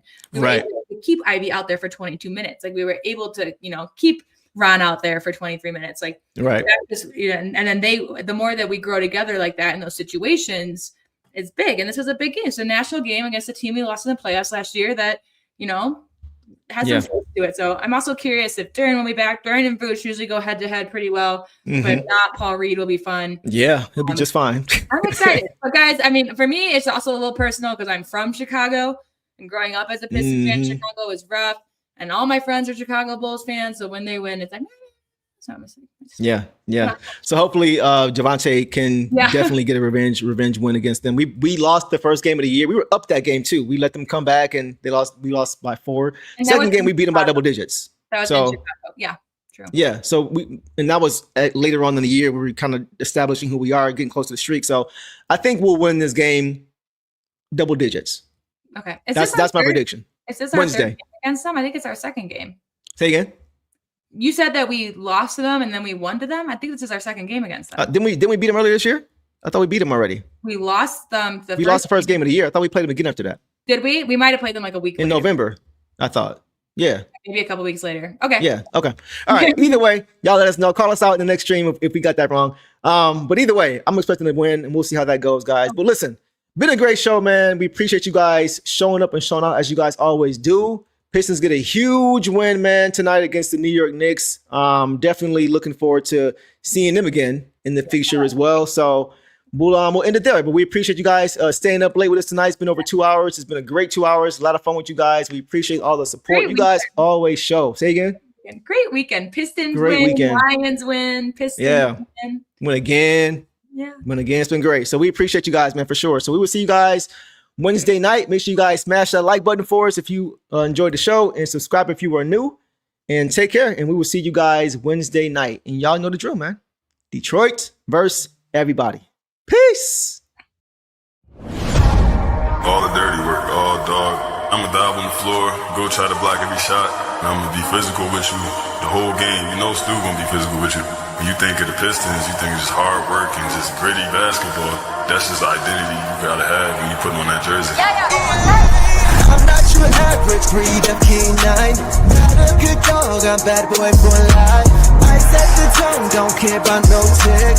Let it be known, I get my respect. Come in the lane and see I don't bluff. If you retaliate, that's on ya. Talking pundits, I hear you're ashamed. Talking that shop, you must run this way. Tryna tell ya, look at dog palm, mess around, find out, Tryna tell ya, look at dog palm, mess around, find out,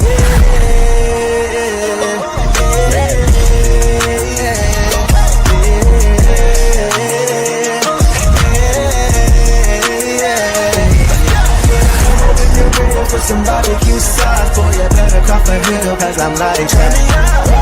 When you're real for some barbecue sauce, boy, you better cough a hill, cause I'm like that. The dog mom mess around.